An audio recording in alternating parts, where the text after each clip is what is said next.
তোর সাহস কি করে হয় আমার মেয়ের সাথে প্রেম করা, হারামজাদা ফকিন্নির বাচ্চা?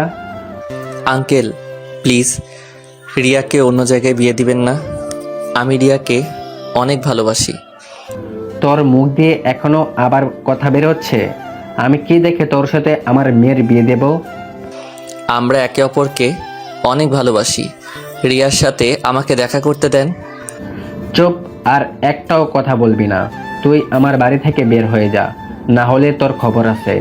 আজ আমার মেয়ের বিয়ে, আমি ঝামেলা করতে চাই না। রিয়া আমাকে না বলে সে কি করে অন্যজনকে বিয়ে করতে চায়। আপনি একটুও রিয়ার সাথে দেখা করতে দেন। আব্বা, এই ছোট লোকের বাচ্চাকে কোনো কথা শুনবেন না, ওকে আমি শেষ করে দেব। দোহাই লাগে, আমাকে রিয়ার সাথে একটুবার কথা বলতে দেন। কি জন্য অন্যকে বিয়ে করছে আমি শুনে চলে যাব। যা তো, ও রিয়াকে ডেকে নিয়ে আয়। রিয়া এসে যখন বলবে তখন ওর বিশ্বাস হবে। কিছুক্ষণ পর রিয়া আসলো। তুমি আমার সাথে এমন কেন করলে?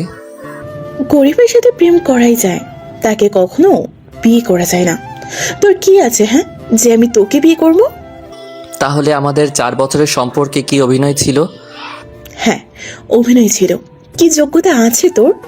আমার বর ডাক্তার, আমি তোর সাথে থেকে আমার ভবিষ্যৎ নষ্ট করতে পারবো না। আমার নিজের ইচ্ছে মতো বিয়ে হচ্ছে। এই জন্য তুমি কয়দিন আমার ফোন ধরনি? প্লিজ রিয়া, আমার সাথে এমন করো না। আমি তোমাকে ছাড়া থাকতে পারবো না। আমি তোর কোনো কথা গলবার পাত্রী নই। আপু ভাইয়া, এই বজ্জাটাকে ঘাট ধাক্কা দিয়ে বের করে দাও। একটু পর আমার বর আসবে। রিয়া, তুমি আমার সাথে এমন করতে পারো না। রিয়ার ভাই এসে আমার জামার কলার ধরে টানতে টানতে নিয়ে এসে গেট দিয়ে ধাক্কা মেরে ফেলে দিল। তোকে যদি আমাদের বাড়ির আশেপাশে দেখেছি, তোর খবর আছে। সেই দিন তোর শেষ দিন হবে। না, আমি রিয়াকে ছেড়ে যাব না। তবে ছোট লোকের বাচ্চা। রিয়ার ভাই আমাকে লাঠি দিয়ে মারতে শুরু করলো। আমার বন্ধুরা আমাকে বাড়িতে খুঁজে না পেয়ে রিয়াদের বাড়ির সামনে এসে দেখে আমাকে ধরে মারছে। ভাই ভাই, সাগর মারবেন না, আমরা ওকে নিয়ে যাচ্ছি। ভাই, আমরা ওকে বোঝাবো, ওকে ছেড়ে দেন।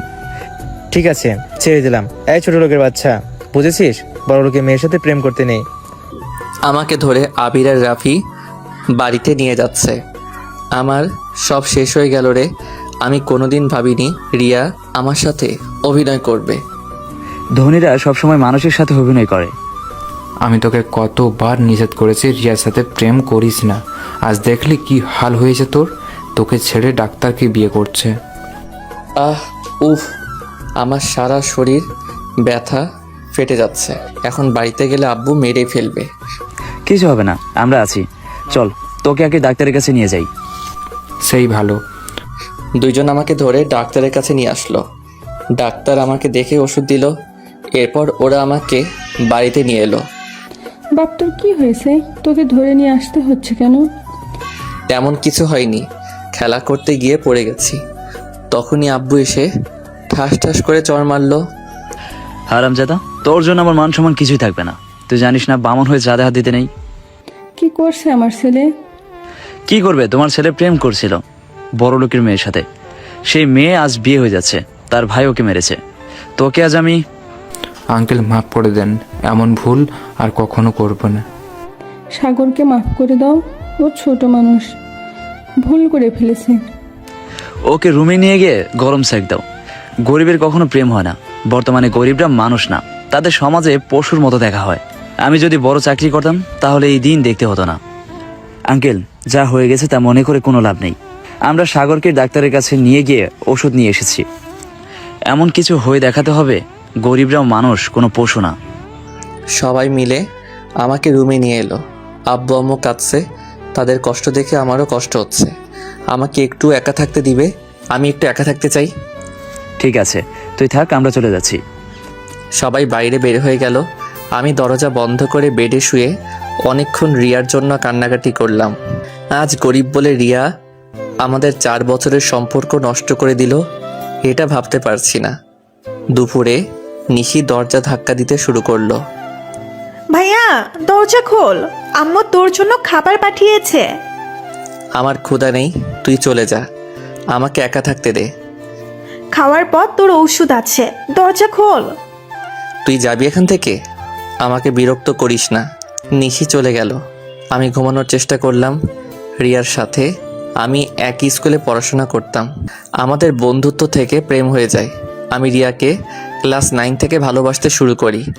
রিয়া আর্টসে পড়তো আর আমি বিজ্ঞানে। এসএসসির পর দুইজন একই কলেজে ভর্তি হলাম। এইভাবে কেটে গেল 2 বছর। এইচএসসি পরীক্ষার দেওয়ার কয়দিন পর রিয়ার সাথে আমার কোনো যোগাযোগ নেই। হঠাৎ করে গতকাল শুনতে পারি রিয়ার বিয়ে আছে। আমি কখনো ভাবিনি যে রিয়া আমার সাথে এমন করবে। আমি গরিব বলে আমাকে দূরে ঠেলে দিবে। আজ তার বিয়ে হয়ে যাচ্ছে। ভাবতে ভাবতে আমি ঘুমিয়ে পড়লাম। যখন ঘুম ভাঙলো তখন দেখি রাত হয়ে গেছে। আমি উঠে দাঁড়ানোর চেষ্টা করছি কিন্তু পারছি না। অনেক কষ্ট করে বাথরুমে ঢুকে ফ্রেশ হয়ে দরজা খুলে দিলাম। আমি ঠাস করে মাটিতে পড়ে গেলাম। আম্মুর পড়ে যাওয়ার শব্দ শুনে রুমে এসে দেখে আমি পড়ে আছি। নিশি আর আম্মু ধরে আমাকে বেডে শুইয়ে দিল। তুই কেন এমন পাগলামি করছিস? ওই মেয়ে কি তোকেই সত্যিই ভালোবেসেছিল? ভালোবাসতো তাহলে মাঝপথে ছেড়ে চলে যেতে দিত না। ভাইয়া চিন্তা করিস না, মেয়ের অভাব নেই। এর চেয়ে সুন্দরী মেয়ে তোর বউ করে নিয়ে আসবো। আম্মু একটু পানি দিবে? আমার গলা শুকিয়ে যাচ্ছে। নিশির দৌড়ে গিয়ে পানি নিয়ে আয়। বাবা, তোর কষ্ট হচ্ছে? না, আমি ঠিক আছি, শুধু আমার শরীর ব্যথা করছে। নিশি পানি নিয়ে আসলো। আমি পানি খেয়ে চুপ করে শুয়ে রইলাম। আম্মু, ভাইয়াকে খেতে দাও, দুপুরে কিছু খায়নি, এখন খেয়ে ওষুধ খেয়ে নিবে। তুই খাবার নিয়ে আয়। নিশি খাবার নিয়ে এসে আমার সামনে দিল। আমার খেতে ইচ্ছে করছে না, খাবার নিয়ে যাও। তুই এমন করছিস কেন? সেই মেয়ের দিব্যি বিয়ে করে শ্বশুর বাড়িতে চলে গেছে। খেয়ে ওষুধ খেয়ে নে, না হলে আরো অসুস্থ হয়ে পড়বি। আমি খেয়ে ওষুধ খেয়ে নিলাম। এরপর আমি ঘুমিয়ে পড়লাম। মাঝরাতে আমার খুব জ্বর আসলো। আমি কষ্ট করে উঠে ওষুধ খেয়ে নিলাম। সকালে ঘুম থেকে উঠে দেখি প্রায় দুপুর হয়ে গেছে। আমি বেড থেকে উঠতে যাব। থাক থাক, তোকে বেড থেকে উঠতে হবে না। আমি ঠিক আছি, আমাকে একটু ধরে তুলে আমি বাথরুমে যাব। আবির, ওকে তুলে দে। আবির আর রাফি আমাকে তুলে দিল। আমি বাথরুমে গিয়ে ফ্রেশ হয়ে নিলাম। সবার জন্য নাস্তা নিয়ে এসেছি, তোমরা নাস্তা করে নাও। এইসবের কি দরকার ছিল আন্টি? সাগর এখনো নাস্তা করেনি, তাই নিয়ে এলাম, সাথে তোদেরও। তাড়াতাড়ি খেয়ে নাও। আম্মু চলে গেল।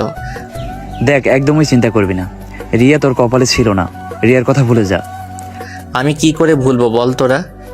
রিয়ার কথা মনে করলে তুই আরও বেশি কষ্ট পাবি। তার চেয়েও ভালো তুই ওকে ভুলে যাওয়ার চেষ্টা কর। এমন কিছু একটা কর যাতে রিয়া তোকে দেখে আফসোস করে। তুই ঠিক বলছিস, আমি এমন কিছু হয়ে দেখিয়ে দেব। আমি চিন্তা না করে ভেবে একটা সিদ্ধান্ত নিয়েছি। কি সিদ্ধান্ত নিয়েছিস? ওর বরের চেয়ে আমি বড় ডাক্তার হয়ে দেখিয়ে দিব। আমি মেডিকেল অ্যাডমিশন দিব। এই তো কাজের মতো কথা। তোকে দেখে যেন রিয়ার বাড়ির সবাই আফসোস করে। এরপর রিয়ার যত জিনিসপত্র ছিল এক জায়গায় এনে আগুন দিয়ে পুড়িয়ে দিলাম। কিছুদিন পর আমি পুরোপুরি সুস্থ হয়ে উঠে মেডিকেলের জন্য কোচিং করতে শুরু করলাম। দিন রাত এক করে পড়তে শুরু করলাম। এইভাবে 3 মাস পর A+ রেজাল্ট হাতে পেয়েছি, কিন্তু এতে আমার শান্তি নেই। মেডিকেলে ভর্তি পরীক্ষা দিয়ে আমি ঢাকা মেডিকেলে প্রথম হলাম। এতে আমাদের বাড়িতে সবাই খুশি হলো। আজ তোর জন্য আমার মুখ উজ্জ্বল হয়েছে। ধনীদের দেখিয়ে দে তুই কি করতে পারিস। তোমরা সবাই আমাকে দোয়া করো, আমি দেখিয়ে দিব তাদের। আমি ঢাকায় আসার জন্য বাসের টিকিট কেটে নিয়ে এলাম। তোকে ছাড়া আমরা অনেক কষ্টে থাকবো, পড়াশোনা শেষ করতে অনেক বছর লেগে যাবে। চিন্তা করো না, আমি ছুটিতে বাড়িতে এসে ঘুরে যাব। প্রতিদিন তোমাদের সাথে কথা হবে। বাড়ি আসার সময় আমার জন্য গিফট নিয়ে আসবি। ঠিক আছে। দুপুরে খেয়ে বিশ্রাম নিলাম। আবিরা ঢাকা বিশ্ববিদ্যালয়ে চান্স পেয়েছে। আমরা 3 জন একসাথে ঢাকায় যাব। বিকেলের দিকে আব্বু ডাকতে শুরু করলো। সাগর, তাড়াতাড়ি ঘুম থেকে ওঠ, ব্যাগপত্র গোছাতে হবে। আমি উঠে ফ্রেশ হয়ে নিলাম। সময় হয়ে আসছে, রাত 8টায় আমাদের বাস আছে। আমি আর আম্মু তাড়াতাড়ি ব্যাগপত্র গুছিয়ে নিলাম। এরপর আম্মু আমাকে নাস্তা করতে দিল। নাস্তা খেয়ে নে, আমি তোর জন্য নাস্তা বানিয়ে দিয়েছি, পথে ক্ষুধা লাগলে খেয়ে নিস। ঠিক আছে। আমি একটু ঘোরাঘুরি করছি, তখন রিয়ার আব্বুর সাথে দেখা হলো। শুনলাম তুই নাকি ঢাকা মেডিকেলে চান্স পাইছিস। গরিবের আবার শখ কেমন করে হলো? সে নাকি আমার মেয়েকে দেখিয়ে দেবে। আমি আপনার সাথে কিছু বলতে চাই না, সময় আসলে বুঝতে পারবেন। যত যাই করিস না কেন, আমার মেয়ের জামাইয়ের মতো ডাক্তার হতে পারবি না। আঙ্কেল, সে তো সময় আসলেই বলে দিবে। চলি, আমার আজ বাস আছে। আমি কিছুক্ষণ ঘোরাঘুরি করে বাড়িতে এসে বিশ্রাম নিয়ে আব্বু আম্মু নিশি আর আবিরদের বাড়িতে এলাম। আর সাগরের জন্য আমাদের গ্রাম উজ্জ্বল হয়েছে। এই প্রথম কেউ মেডিকেল কলেজে পড়ছে, মেডিকেলে প্রথম হয়ে আরো নাম করেছে। আঙ্কেল, দোয়া করবেন যেন আমি ভালোভাবে পড়াশোনা করতে পারি। আমি দোয়া করি তোরা যেন ভালোভাবে পড়াশোনা করিস। এরপর সবার কাছ থেকে বিদায় নিয়ে গাড়িতে উঠে বসলাম। গাড়ি চলতে শুরু করলো। চললাম অজানা এক শহরে। ঢাকায় আমরা কিছু চিনি না, আমাদের সবাইকে চেনে শুনে চলতে হয়। আমি মেডিকেল হলে সিট পাইছি, আমার কোনো সমস্যা নেই। হলে থেকে তেমন বের হব না। হলে সিট পেয়েছি বলে আমাদের বাসা ভাড়ার অনেকটা বেঁচে গেল। বাস যশোর জেলা পার হয়ে মাগুরা জেলা শুরু হলো। 3 জন নাস্তা করে ঘুমিয়ে পড়লাম। যখন ঘুম ভাঙলো তখন দেখি নদীর মাঝখানে ফেবুতে আছি। চল আমরা বাস থেকে একটু বাইরেটা দেখি। যাবি? তাহলে চল। আমরা 3 জন বাস থেকে নেমে ফেরি ঘুরে ঘুরে দেখছি। ফেরির একপাশে দোকান আছে। পানির বোতল কিনে আবার বাসে উঠলাম। কিছুক্ষণ পর নদী পার হয়ে বাস চলতে শুরু করলো। 3 জন আবার ঘুমিয়ে পড়লাম। ভোরে ঢাকায় এসে পৌঁছে গেলাম। 3 জনই 2 দিকে চলে গেলাম। আমি কলেজে হোটেলে চলে এলাম। দেখি তোমার অ্যাডমিট কার্ড। জি স্যার, এই নিন আমার অ্যাডমিট কার্ড। স্যার ভালো করে দেখলো। তুমি তাহলে হাবিবুর রহমান? আমি এখানকার শিক্ষক। তোমার সিট নাম্বার 8।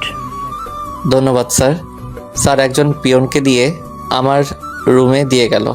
আমি রুমে এসে ফ্রেশ হয়ে নিলাম। এইভাবে কেটে গেল 6 বছর।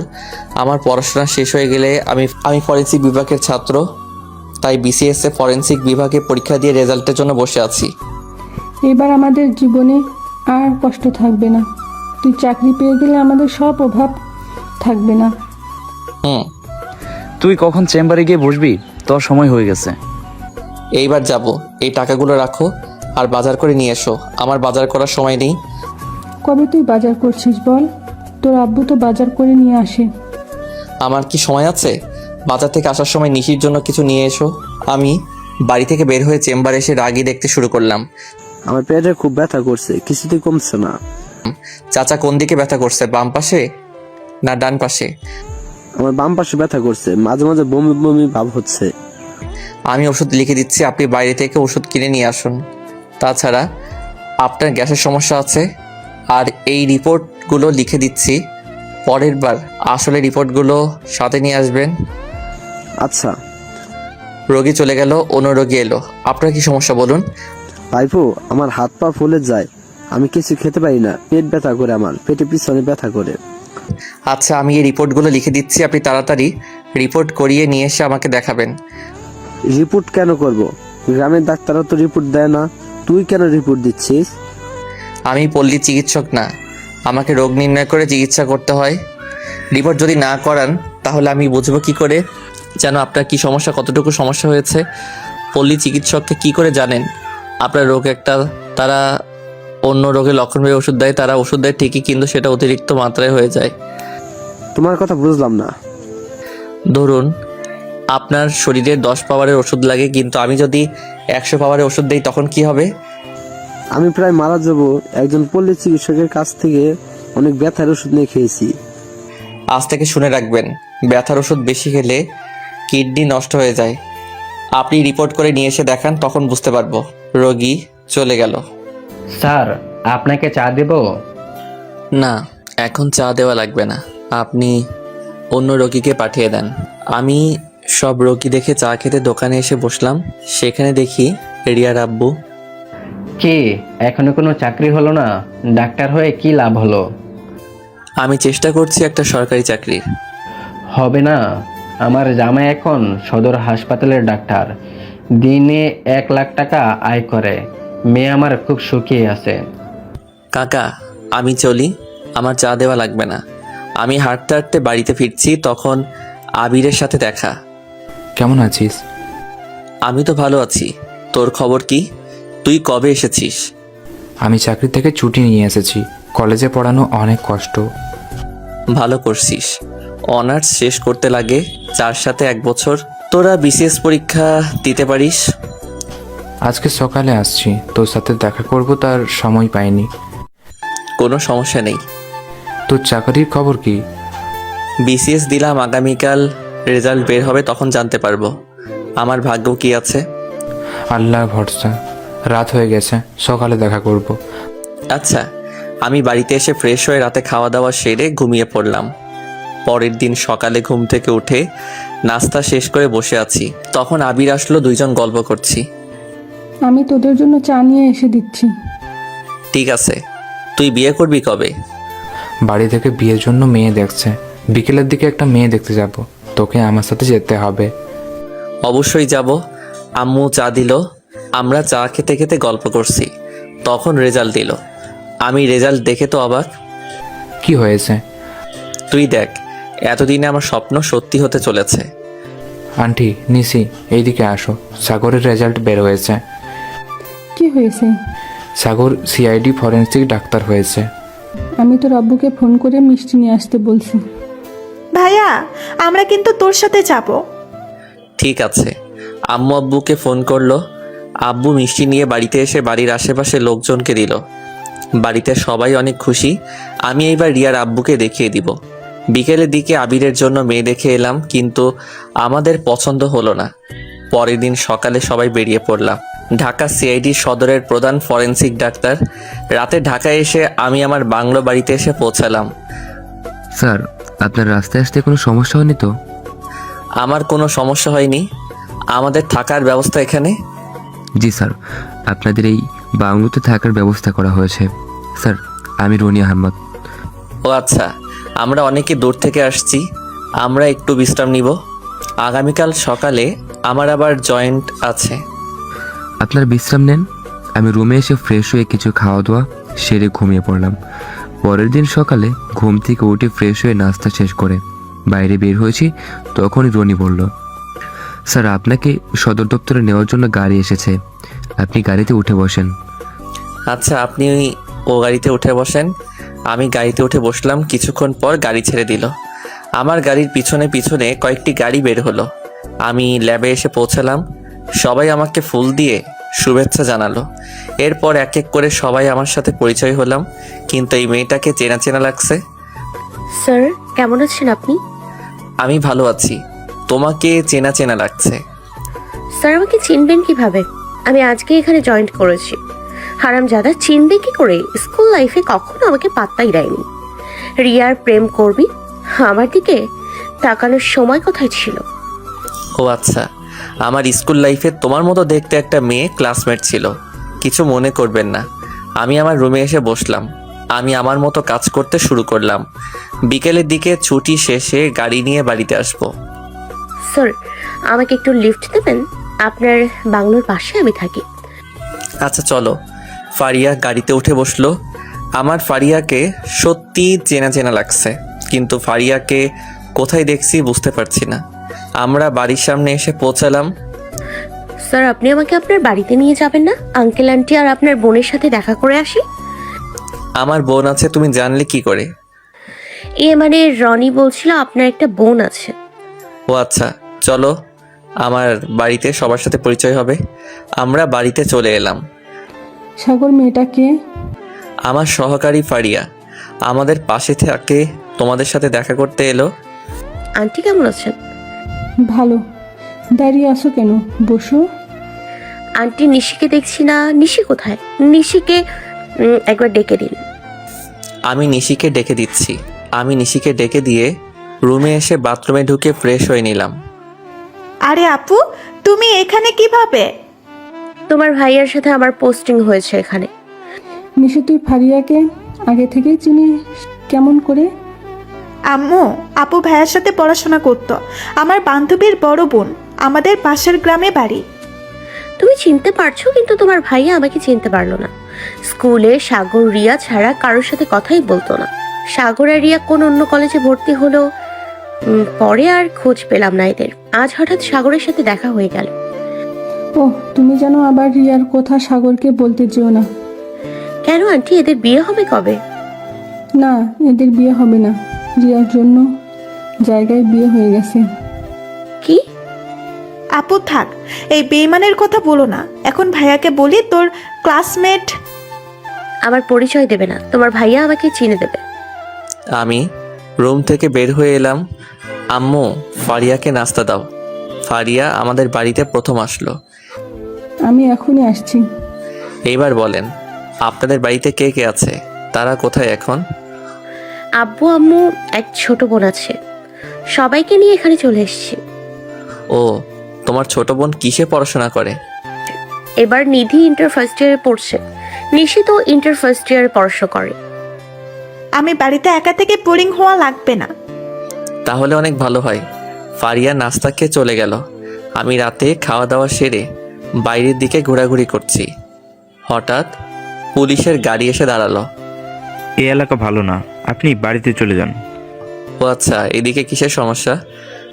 এলাকায় চুরি ছিনতাই হয়ে থাকে। আপনার বাড়ি কোথায়? সামনে যে ফরেনসিক বাংলো দেখছেন, আমি ওখানে থাকি। আমি সিআইডির ফরেনসিক বিভাগের প্রধান। স্যার, আমি এখানকার ইনচার্জ তামিম। আপনি বাড়িতে চলে যান। আচ্ছা, আমি বাড়িতে এসে শুয়ে পড়লাম।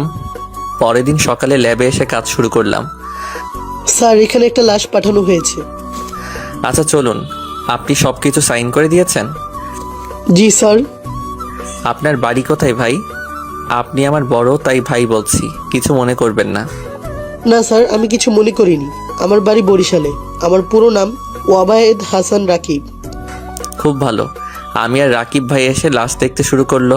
ফারিয়া এই লাশের সম্পর্কে কিছু বলল। লাশটি নদীতে পাওয়া গেছে। আসামিরা এই ব্যক্তিকে হাত পা বেঁধে নদীতে ফেলে দিয়েছিল। এখন আমাদের পরীক্ষা করতে হবে এই ব্যক্তি কিভাবে মারা গেল, নদীতে ডুবে না অন্যভাবে। নদীর পানিতে ডুবে সব তথ্য নষ্ট করে দিয়েছে। এখন আমরা কিভাবে তথ্য বের করব? স্যার, আমাদের তথ্য তাড়াতাড়ি বের করতে হবে, তাহলে তদন্ত করতে কোনো সমস্যা হবে না। আমরা পরীক্ষা নিরীক্ষা করতে শুরু করলাম। পরীক্ষা নিরীক্ষা করে জানতে পারলাম যে এই ব্যক্তি প্রথমে হত্যা করে পরে নদীতে ফেলে দিয়েছে। স্যার, আমি এই তথ্যগুলো সিআইডির অফিসে দিয়ে আসছি, পরের ভিকটিমকে নিয়ে যাবে। আচ্ছা, লাশ পরীক্ষা করতে গিয়ে দুপুরে গড়িয়ে বিকেল হয়ে গেছে। আমি আমার রুমে এসে খেয়ে নিলাম। ছুটির পর বাড়িতে এলাম। তুই ফ্রেশ হয়ে আয়, আমি তোকে চা করে দিচ্ছি। আব্বুকে দেখছি না, কোথায় গেছে? তোর আব্বু বাসের টিকিট কাটতে গেছে। মাঠে ধান কাটার সময় হয়ে গেছে, আমাদেরকে বাড়িতে যেতে হবে। 2 দিন হলো তোমরা আসলে, আজকে আবার চলে যাবে? ধান গুছিয়ে আবার চলে আসবো। তাছাড়া নিশি এখানে থাকছে। আচ্ছা, আমি ফ্রেশ হয়ে চা খেতে শুরু করলাম। কিছুক্ষণ পর আব্বু এলো। আমরা তাড়াতাড়ি চলে আসবো, মাঠে ধান কাটাতে হবে। আচ্ছা, রাতে আব্বু আম্মু গ্রামের বাড়িতে চলে গেল। পরের দিন অফিস ছুটি, বাড়িতে বসে আছি। ভাইয়া চল না, আমরা একটু ঘুরে আসি। বাড়িতে থাকতে ভালো লাগছে না। ঠিক আছে, রেডি হয়ে নে। আমাদের সাথে কিন্তু আপু আর নিধি যাবে। আমরা সবাই মিলে একসাথে বের হলাম। স্যার, আপনি প্রেম করেন? দেখো, ব্যক্তিগত কিছু জিজ্ঞাসা করবে না, আমাদের সাথে এসো, চুপচাপ ঘোরাঘুরি করো। ঠিক আছে। ভাইয়া, আমি আইসক্রিম খাবো, আমাকে আইসক্রিম কিনে দাও। আপু, তোমরা কি খাবে? তোমার ভাইয়ার ম্যাঙ্গো ফ্লেভার আইসক্রিম পছন্দ করে, আমি তাই পছন্দ করি। আমার পছন্দ তুমি জানলে কি করে? মানে নিশি বলছিল, আমি নিশির কাছে থেকে শুনেছিলাম। আচ্ছা, আমরা সবাই একটা রেস্টুরেন্টে এসে বসে আইসক্রিম অর্ডার করলাম। হঠাৎ 2 জনের দিকে আমার চোখ পড়লো। আমি আমাদের পাশের টেবিলে রিয়াকে দেখতে পেলাম, একটা ছেলের সাথে বসে আছে। দেখে মনে হলো এটাই রিয়ার স্বামী। স্যার, পাশের টেবিলের দিকে তাকিয়ে কি দেখছেন? কিছু না। কিছু একটা আছে, দেখি তো কি আছে। ফারিয়া দেখে রিয়া আর তার স্বামী বসে আছে। কি হলো? আইসক্রিম চলে এসেছে, আইসক্রিম খেতে শুরু করো। পাশের দিকে তাকিয়ে দেখে লাভ নেই, কিছু মনে করবে। সবাই আইসক্রিম খেতে শুরু করলাম, কিন্তু মন পড়ে আছে পাশের টেবিলের দিকে। স্যার, আপনি ওদেরকে চেনেন মনে হচ্ছে। না, আমি কিভাবে চিনবো? ও, আমি আরো কিছু খাবার অর্ডার দিব। না, আইসক্রিম খাবে শুধু? আমি চিকেন ফ্রাই খাবো। নিধি, তুই কি খাবি? আমিও তাই খাবো। তুমি কি খাবে? স্যার, আপনি চিকেন কাবাব পছন্দ করেন, আমিও তাই পছন্দ করি। আমাদের কাবাবের অর্ডার দিন। আচ্ছা, আমি সব কিছু অর্ডার দিলাম। রিয়া আমার দিকে তাকিয়ে তাকিয়ে দেখছে, আমি বুঝতে পারছি। তারপর খাওয়া দাওয়া শেষ করে যখন বিল পরিশোধ করতে যাব, তখনই রিয়া এসে আমার সামনে দাঁড়ালো। কেমন আছো? তুমি যেভাবে রেখে গেছো আমি সেইভাবেই আছি। এখানে কি করতে আসছো? ঘোরাঘুরি করতে আসছিলাম। ওইটা কি তোমার স্বামী? খুব সুন্দর না? জানো, আমার স্বামীরও অনেক টাকা। আমি কিভাবে জানবো? আমার চেয়ে অনেক সুন্দর। আজকাল কি করছো? কোনো চাকরি বাকরি জোগাড় করতে পারছো? একটা চাকরি করি, এতেই ভালোভাবে দিন কেটে যাচ্ছে। আমার স্বামীর বেতনের অর্ধেক বেতনও মনে হয় পাও না মনে হচ্ছে। তোমাকে বিয়ে করলে আমাকে কি খাওয়াতে? সেজন্যই তো বিয়ে করিনি। ভালোই করছো। আমার মতো একটা গরিবকে বিয়ে করে কি পেতে, হয়তো তোমার জীবনটাই নষ্ট হয়ে যেত। মেয়েগুলো কি তোমার সাথে এসছে? আমার ছোট বোনেরা। তোমার স্বামী চলে এসেছে, কিছু মনে করবে? তোমার জন্য তো আর সংসার নষ্ট করতে পারি না। এই কার্ডটা রাখো, কোনো প্রয়োজন হলে আমার স্বামীর কাছে ফোন দিও, কিছু একটা ব্যবস্থা করে দেবে। আমার স্বামী খুব দয়ালু, ফকির দেখলে সাহায্য করে। আবার গরিবদের সাহায্য করা খুবই ভালো কাজ। রিয়া আমার হাতে তার স্বামীর ভিজিটিং কার্ড ধরিয়ে দিয়ে চলে গেল।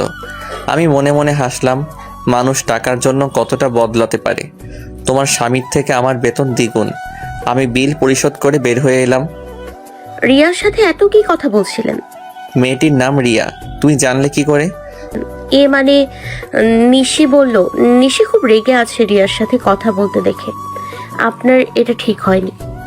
তুমি আমার ব্যক্তিগত কিছুতেই নাক গলাবে না, আমার এইসব পছন্দ না। Sorry sir. হঠাৎ ফোন আসলো রনির। রনি বলল, স্যার 4 নং সেক্টরে একজন খুন হয়েছে, আপনাকে ঘটনাস্থলে একটু আসতে হবে। ঠিক আছে, আমি এখনই চলে আসছি। আমরা গাড়ি নিয়ে চলে এলাম। ভাইয়া, আমি এইসব খুন দেখতে পারি না, আমরা বাড়িতে যাব। রনি, নিশি আর নিধিকে বাড়িতে পাঠিয়ে দাও, ওরা কিছু চেনে না এই শহরে। জি আচ্ছা। আমি রুমে এসে দেখি একটা মেয়ের খুন হয়েছে, গলায় কোপ মারা হয়েছে। ফারিয়া, তুমি ভিকটিমকে ভালো করে চেক করো, দেখবে কোনোভাবেই এভিডেন্স নষ্ট না হয়ে যায়। আচ্ছা। ফারিয়া সব কিছু চেক করে কিছু পেল না। অফিসার, ছুরিটি ল্যাবে পাঠিয়ে দাও, হতে পারে আসামি আঙ্গুলের ছাপ রেখে গেছে। জি আমি এখনই পাঠিয়ে দিচ্ছি। এসপি স্যার আপনার সাথে কথা বলতে চাই। আচ্ছা, আমি এখন কোনো কথা বলতে চাই না। আগে ল্যাবে গিয়ে তথ্য পেলে তখন আমি নিজে গিয়ে কথা বলবো। লাশ নিয়ে ফরেনসিক ল্যাবে চলে এলাম। স্যার, লাশের কি কি পরীক্ষা নিরীক্ষা করতে হবে? দেখতে হবে লাশের গলায় কোপ কতটুকু গভীর হয়েছে। ফারিয়া, তুমি লাশ চেক করো। আমি ছুটি থেকে আঙ্গুলের ছাপ আছে কি দেখছি। আমি মেশিন পরীক্ষা নিরীক্ষা করতে শুরু করলাম। কিছুক্ষণ পর একটা আঙ্গুলের ছাপ পেলাম। স্যার, লাশ থেকে ব্লিডিং হচ্ছে। মেয়েটিকে প্রথমে ধর্ষণ করা হয়েছে। ওরে আল্লাহ! পরীক্ষা নিরীক্ষা শেষ, লাশ বাড়িতে পাঠিয়ে দিয়ে তোমরা বাড়িতে চলে যাও। ছুটির দিনে তোমাদের বিরক্ত করলাম। স্যার, আমি আপনার সাথে যাই। আচ্ছা, আমি আর ফারিয়া সিআইডি সদর দপ্তরে এলাম। আমি এসসিপির কাছে এলাম। স্যার আপনার গবেষণার খবর কি? গবেষণা হয়ে গেছে, রিপোর্ট চলছে।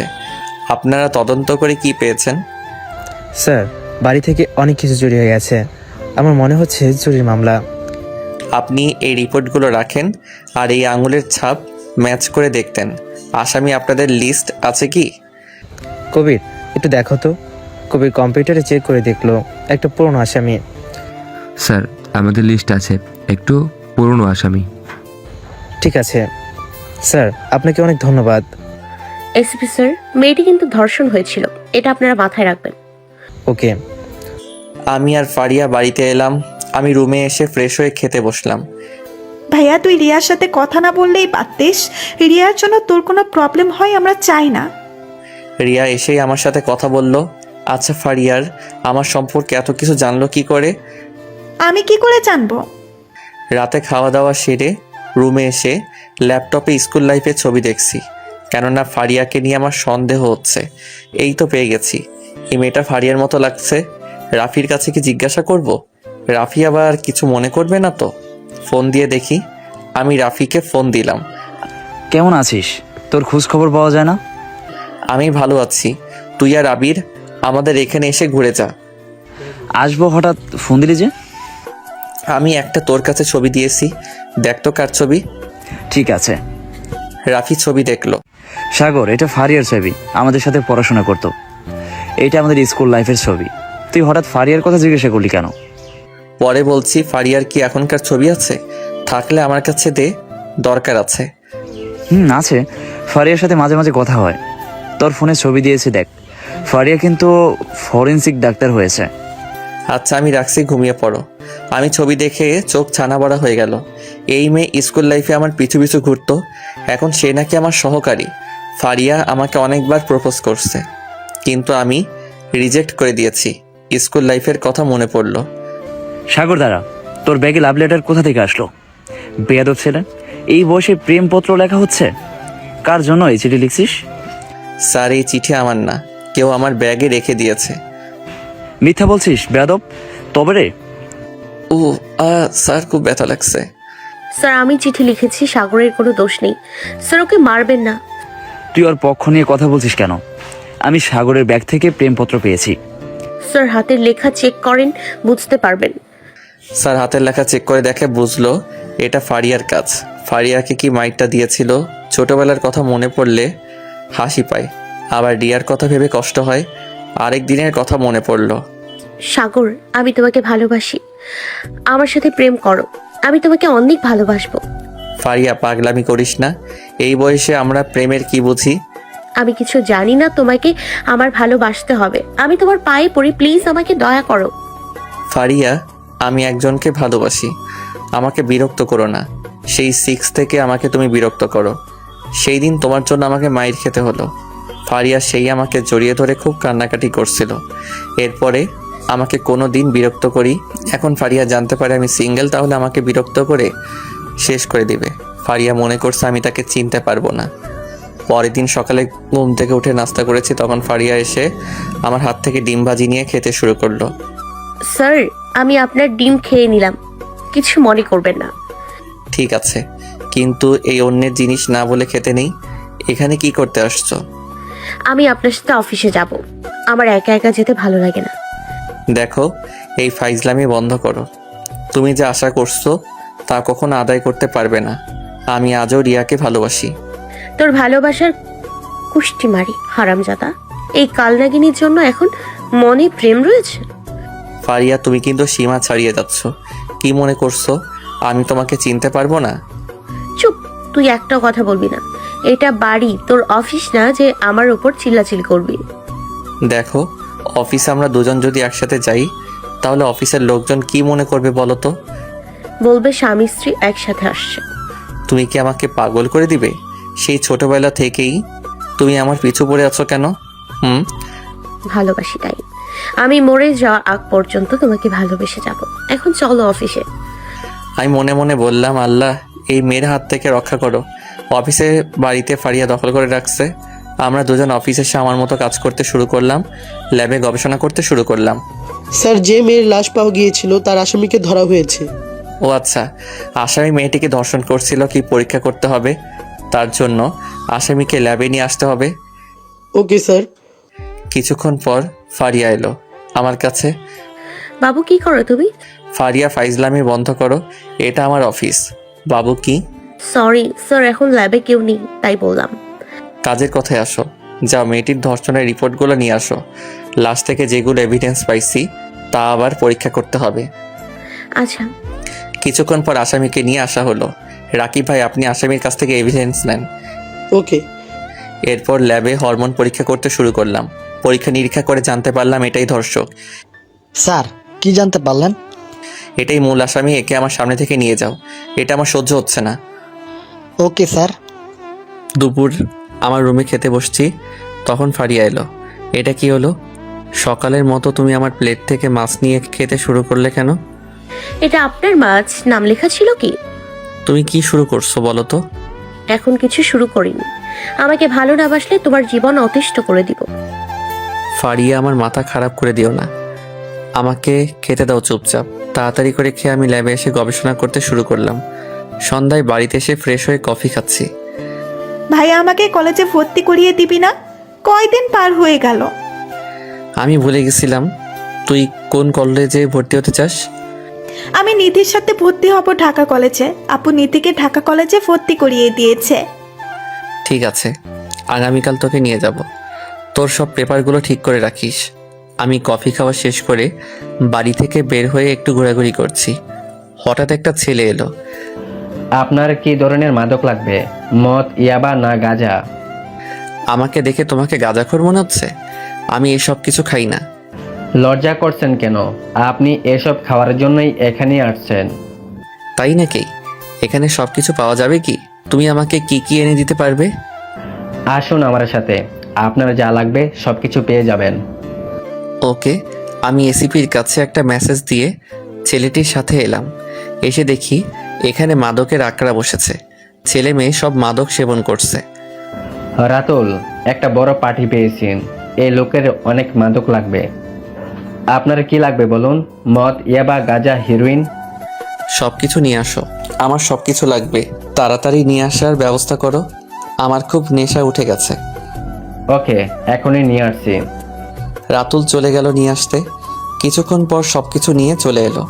হঠাৎ সাইলেন্স বেজে উঠল। পুলিশ এসে গেছে রাতুল, পালা, না হলে আমরা সবাই ধরা পড়ব। আমি আমার পিস্তল বের করলাম। কেউ পালানোর চেষ্টা করবে না। আমি কিন্তু গুলি চালাতে বাধ্য হব। স্যার, আমরা চলে এসেছি। এদেরকে হাত কড়া পরিয়ে নিয়ে চলো। এখানে যত ছেলে মেয়ে আছে তাদেরকে নিয়ে যাও। এরপর তাদের পরিবারের ফোন করে ছাড়িয়ে নিয়ে যেতে বলো। যার বাবা মা আসবে না সে ছাড়া পাবে না। Okay sir. আমি গাড়িতে উঠে বাড়িতে চলে এলাম। রাতে খাওয়া দাওয়া সেরে রুমে এসে ঘুমিয়ে পড়লাম। পরের দিন সকালে নিশিকে নিয়ে কলেজে এলাম। নিশি, তুই আর নিধি ভিতরে যা। আমি ড্রাইভারকে গাড়ি অন্য জায়গায় পার্কিং করতে বলছি। ওকে। নিশি নিধি ভিতরে ঢুকতেই কয়েকটা ছেলে এসে ঘিরে ধরল। এ বাবু, তোমাদের নাম কি? বাবুরা, তোমরা কিসে পড়াশোনা করো? আমাদের সামনে থেকে চলে যান, না হলে আপনাদের খবর আছে। তোমরা কি করবে বাবু? আমরা এই কলেজের নেতা। এই কলেজ আমাদের কথাই চলে। ভাই, কত সুন্দর চেহারা। আমরা তোমাদের সাথে প্রেম করতে চাই। আপনারা যদি নিজেদের কপালে ভালো চান তাহলে চলে যান, না হলে খুব খারাপ হতে চলেছে। ও বাবা, বাবুরা দেখছি আমাদের হুমকি দিচ্ছে। তোমরা দুজন আর আমরা 4 জন, আমাদের কিছুই করতে পারবে না। আমি ভিতরে ঢুকে দেখি কয়েকটা ছেলে ঝামেলা করছে। এখানে কি হচ্ছে? ওই মিয়া, আপনি এখানে নাক গলাতে আসছেন কেন? আপনি যা করতে এসেছেন তাই করেন। আমি দেখছি তোমরা দুজনকে বিরক্ত করছো। তোর কি সমস্যা শুনি? আমার কোনো সমস্যা না, তবে তোমাদের অনেক সমস্যা। ওদেরকে যেতে দাও। কি করবি তুই শুনি? আমি রেগে গিয়ে দিলাম থাপ্পড়। ফের যদি ঝামেলা করতে দেখছি সোজা কোনো কথা হবে না। মেয়েদের বিরক্ত করার জন্য জেলে ভরে দিব। তোর সাহস তো কম না, আমাদের গায়ে হাত তুলিস। জানিস আমরা তোকে কি করতে পারি? তাই বুঝি? দেখবে আমি কি করতে পারি। তখনই আমার ড্রাইভারের সাথে কবির এলো। স্যার, এখানে কি হচ্ছে? এই ছেলেরা আপনার সাথে খারাপ ব্যবহার করেনি তো? দেখেন ভাইয়া, এই ছেলেগুলো আমাদের কখন থেকে বিরক্ত করছে, ভাইয়ার সাথে খারাপ ব্যবহার করছে। তোরা আমাদের কিছুই করতে পারবি না। অনেক হয়ে গেছে। আর না, কবির এদেরকে ধরে সিআইডির অফিসে নিয়ে যাও। বাকি কথা সেখানে হবে। কবির ওদের ধরে নিয়ে চলে গেল। আমি প্রিন্সিপালের কাছে এসে নিশির ভর্তি করিয়ে ল্যাবে এলাম। তোদের সাহস কম না? মেয়েদের বিরক্ত করিস? এই, তোদের নাম কি? রবি, সাকিব, নীল। এখন বল, তোদের সাথে আমরা কি ব্যবহার করব? তোরা একজন ফরেনসিক ডাক্তারের সাথে খারাপ ব্যবহার করেছিস। স্যার, আমাদের ভুল হয়ে গেছে, মাফ করে দেন। এদের একটু ধুলাই করো। এদের বাড়ির লোকজনকে খবর দাও। এদিকে ল্যাবে কাজ করছি। এইভাবে কিছুদিন কেটে গেল। ছুটিতে বাড়িতে এলাম। আম্মু, আমি একটু বাজার থেকে ঘুরে আসি। আমি বাজার থেকে আসছি, তখন রিয়ার ভাইয়ের সাথে দেখা। আজকাল ফকিররাও নাকি ধনী হতে চায়। আমার বোন অনেক সুখে আছে। এইসব আমার সাথে বলছেন কেন? অন্য জায়গায় গিয়ে বলেন। কি, তুই আমার মুখের উপরে কথা বলিস? কোন সাহসে? সাহসের আর কি দেখছেন? আমাকে বিরক্ত না করলে খুশি হব। ছোট লোকের বাচ্চা, তোর সাহস দেখে আমি অবাক হয়ে যাচ্ছি। আমি রেগে মেগে দিলাম একটা থাপ্পড়। কি মনে করছিস তোরা? এখনো সময় আছে, ভালো হয়ে যা। আমি কোনো কথা না বলে বাড়িতে চলে এলাম। আমি বাড়িতে এসে দেখি হাই বাবু, তোমার কথা মনে পড়লো, তাই আমিও ছুটি নিয়ে চলে এলাম। তুমি আমাদের বাড়িতে কি করছো শুনি? আম্মু, এই মেয়ে এখানে কেন? আমি ফারিয়াকে আসতে বলছি। তুমি জানো না আম্মু, এই মেয়ে আমাকে কত বিরক্ত করে। আমি সব কিছু জানি। আমরা দুজন অফিসে, তোমাকে আমাকে কি পেয়েছে বলো তো? আমাকে কি একটু শান্তিতে থাকতে দিবে না? তুমি এখন বাড়িতে যাও তো। দেখছেন আন্টি, আপনার ছেলে আমাকে বাড়ি থেকে বের করে দিয়েছে। তুই মেয়েটাকে এভাবে বলছিস কেন? ফারিয়া আমাদের বাড়িতে এই প্রথম এসেছে। তোমাদের যা ইচ্ছা তাই করো, আমি এসবের মধ্যে নেই। হঠাৎ রাফি আর আবির আমাদের বাড়িতে এলো। কেমন আছিস? তোরা বাড়িতে হঠাৎ করে চলে আসলি, কাহিনী কি? আমরা সবাই কয়েকদিনের জন্য ছুটি নিয়ে এলাম। আমাদের স্কুলের বন্ধুরা মিলে একটা রিইউনিয়ন পার্টি করতে চাই। সে তো ভালো কথা। কবে পার্টি করবি? 2 দিন পর, তবে আমাদেরকে সাহায্য করতে হবে। কি সাহায্য করতে হবে শুনি? সবার কাছ থেকে চাঁদা তুলবো, তবু যদি কম পড়ে তোকে টাকা দিয়ে সাহায্য করতে হবে। ঠিক আছে। ফারিয়া এখন কি করছে? এই ফারিয়া, এদিকে আয়। শ্বশুর বাড়িতে চলে এলাম বিয়ের আগে। ফারিয়া, তুমি কিন্তু দিন দিন ফাইজলামি করা বেড়ে যাচ্ছে। যা সত্যি তাই বললাম। আমি তোমাকে বিয়ে করব, বুঝলে? এইবার আর তোমার পিছু ছাড়ছি না। আমি তোমাকে বদলি করে দিব ফাইজলামি করলে। আমাকে বলদি বলদে তোমার মাথা ফাটিয়ে দিব। বাবা, তো রাগ করলে হবে? আসলাম পার্টির কথা বলতে, কিন্তু তোরা ঝগড়া শুরু করে দিলি। সবাইকে চিঠি পাঠিয়ে দে, আর সবাই নগদে টাকা পাঠিয়ে দিতে বল। আমরা সবাইকে বললেও কিন্তু রিয়াকে বলবো না, আমাদের সাথে সে ধোকা দিয়েছে। সময় এসেছে গেছে। তোরা বলছিলি না যে ওকে দেখিয়ে দিতে হবে? আজ আমার সফলতা দেখে সে জ্বলবে। উচিত শিক্ষা দিতে হবে। ওর সাথে স্বামীকে আসতে বলিস। তোরা বস, আমি চা বানিয়ে নিয়ে আসছি। তুই নিয়ে আসবি কেন? আম্মু আছে তো। আম্মু আছে না, আমার বাড়িতে এসছে। আমি এর থেকে না খাইয়ে যেতে দিই কেমন করে? এটা আমার শ্বশুর বাড়ি। ফারিয়া চলে গেল। এই মেয়ে আমাকে পাগল বানিয়ে দেবে জানিস। ল্যাবে থাকলে আমার পিছু পিছু ঘুরবে। ফারিয়া তোকে ছোটবেলা থেকেই ভালোবাসে। দেখ, যা হয়েছে তার ফিরে পাওয়া যাবে না। ফারিয়াকে বিয়ে করে নে। তোরা শুরু করলি। ফারিয়া চা আর নাস্তা দিল।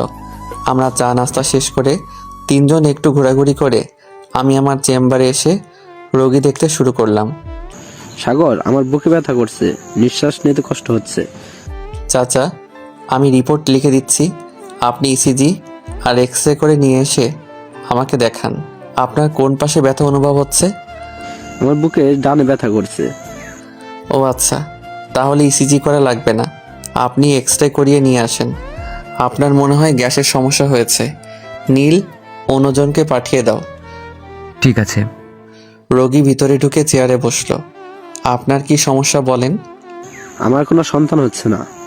আমার কোনো সমস্যা আমি বুঝতে পারছি না।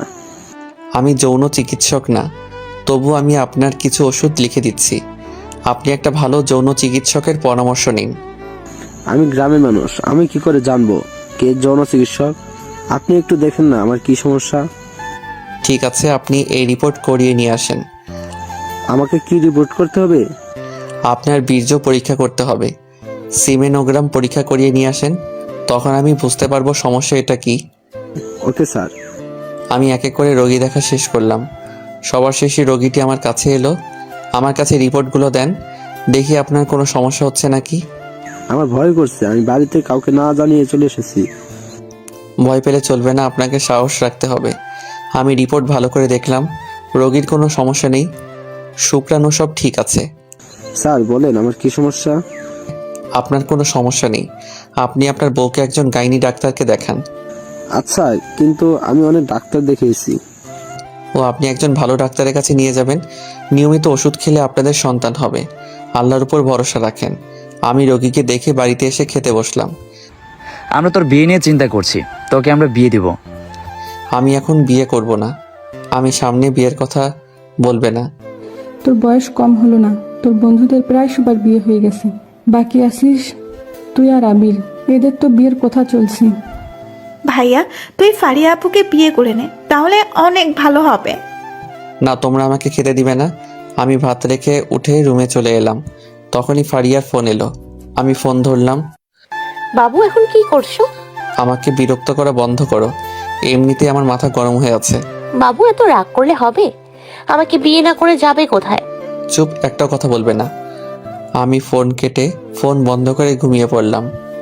পরের দিন সকালে চেম্বারে বসে রোগী দেখছি, হঠাৎ ফারিয়া রুমে ঢুকে পড়ল। স্যার, এই আপু আমার কোনো কথা না শুনে রুমের ভেতরে ঢুকে পড়েছে। আপু কি ভাবি বলো, আমি তোমাদের স্যারের হবু বউ। এখন যাও, আমার জন্য নাস্তা নিয়ে আসো। স্যার, কি করব? যাও নিয়ে আসো, না হলে আমার মাথায় ফাটিয়ে দিবে। তুমি এখানে কি করছো? আমি কতবার বলছি না আমি তোমাকে বিয়ে করব না? আমি কিচ্ছু জানি না। তুমি ফোন বন্ধ করে রেখেছো কেন? সারা রাত তোমাকে ফোন করেছি। তোমার অত্যাচার না সহ্য করতে পেরে আমি ফোন বন্ধ করে রাখছি। আমাকে রোগী দেখতে দাও। আমি রোগী দেখতে শুরু করলাম। ফারিয়া আমার পাশে বসে আছে। ম্যাম, আপনার নাস্তা। ঠিক আছে, তুমি বাইরে যাও, এখন কাউকে আসতে দেবে না। ঠিক আছে। ফারিয়া নাস্তা খেতে শুরু করলো। তুমি খাবে? আমার ইচ্ছে নেই, তুমি নাস্তা করে বাড়িতে চলে যাও, আমাকে রোগী দেখতে দাও। বাড়িতে আসলে কয়দিন ঘোরাঘুরি করবে না, রোগী দেখতে শুরু করবে। আমার ইচ্ছা, তাই আমি রোগী দেখতে শুরু করছি। তাড়াতাড়ি খাওয়া শেষ করে নাও। আমি নীলকে বললাম রোগী পাঠিয়ে দিতে।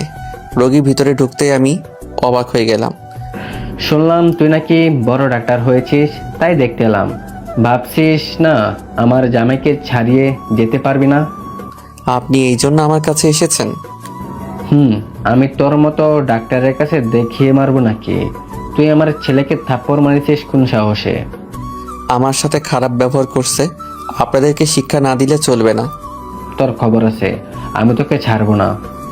এই যে চাচা, আপনি একজন ফরেন্সিক ডক্টরকে হুমকি দিচ্ছেন। সাগর চাইলে আপনি কিন্তু জেল খাটতে পারেন। এসব শুনিয়ে আমাকে বই দেখিয়ে লাভ নেই। একটা কথা বলবেন না। আপনি যে গ্রামের লোকজনের জমি দখল করে নিচ্ছেন আমি সব জানি। আপনি গরিবদের গলায় পা দিয়ে ধনী হয়েছেন। আসলে আপনাদের মতো চোর এই এলাকায় নেই। কি বলবি তুই? আমি জমি চুরি দখল করি? কি প্রমাণ আছে তোর কাছে? প্রমাণ যেদিন পাবো সেদিন আপনাদের বাপ ছেলেকে জেলের খানি টেনে ছাড়বো। নীল, এই বদমাইশ লোককে বের করে দাও। ঠিক আছে, আমি তোকে দেখে নেব। আমি রেগে মেগে আগুন অনেক গেলাম। ফারিয়া আমাকে পানি এগিয়ে দিল। পানি খেয়ে মাথা ঠান্ডা করো। চেম্বারে এসে বদমাইশি করা বের করছি। আমি লোকজন লাগিয়ে রাখছি। আমার হবুকে হুমকি? চুপ, তুমি একদম কথা বলবে না। আমার মাথা গরম হয়ে আছে। ফারিয়া কোনো কথা না বলে চুপ করে বসে রইল। আমি আমার মতো করে রোগী দেখতে শুরু করলাম। ফারিয়া, তুমি এখানে কি করবে? বাড়িতে চলে যাও। এমনিতেই আমার মাথা কিন্তু ঠিক নেই। সে আর বুঝতে বাকি নেই আমার। আগামীকাল তাহলে আবার দেখা হচ্ছে। ফারিয়া বাড়িতে চলে গেল। নীল, রোগীকে পাঠিয়ে দাও। আচ্ছা, আমি রোগী দেখতে শুরু করলাম। দুপুরে রোগী দেখা শেষ করে বাড়িতে এলাম। ভাইয়া, তোর চেম্বারে আজ কি হয়েছিল রে? কেন, কি হয়েছে? যা জানতে চাইছি তাই বল, বেশি কথা বলবি না। ফারিয়া এসেছিল, এসে আমার সাথে ঝগড়া করতে শুরু করলো। তুই কোথাও ঘোরাচ্ছিস কেন? রিয়ার বাবার সাথে কি হয়েছে? বেয়াদবের মতো চেম্বার ঢুকে উল্টাপাল্টা কথা বলতে শুরু করছিল। আমি রেগে গিয়ে বের করে দিয়েছি। তুই নাকি ঘাড়ে ধরে বের করে দিয়েছিস, এমনকি তাদেরকে চোর বলছিস। বলেছি চোরকে চোর বলবো না তো সাধু বলবো? তুই জানলে কি করে? তোর আব্বুর সাথে রিয়ার বাবার দেখা হয়েছিল, সে এসব কথা বলছে। ও, একদিন যদি প্রমাণ পাই সেই দিন ওদের খবর আছে। আমি ফ্রেশ হয়ে খেতে শুরু করলাম। খাওয়া দাওয়া সেরে রুমে এসে শুয়ে পড়লাম। বিকেলে ঘুম থেকে উঠে রাফি আর আবিরের সাথে দেখা করতে এলাম। আমাদের আজকের মতো প্যান্ডেলের কাজ প্রায় শেষ। আমাদের রান্না করার জন্য বাজার করতে হবে। তাহলে চলো কয়েকজন মিলে বাজার করে নিয়ে আসি। কাজ সবাইকে ভাগ করে দিতে হবে। আমরা এখানে থাকছি, তোরা বাজার করে নিয়ে আয় আর পুরস্কারগুলো নিয়ে আসিস। ঠিক আছে। আমরা কয়জনকে রেখে বাজার করতে এলাম। এক এক করে শেষ করে পুরস্কার নিয়ে সন্ধ্যায় ফিরে এলাম।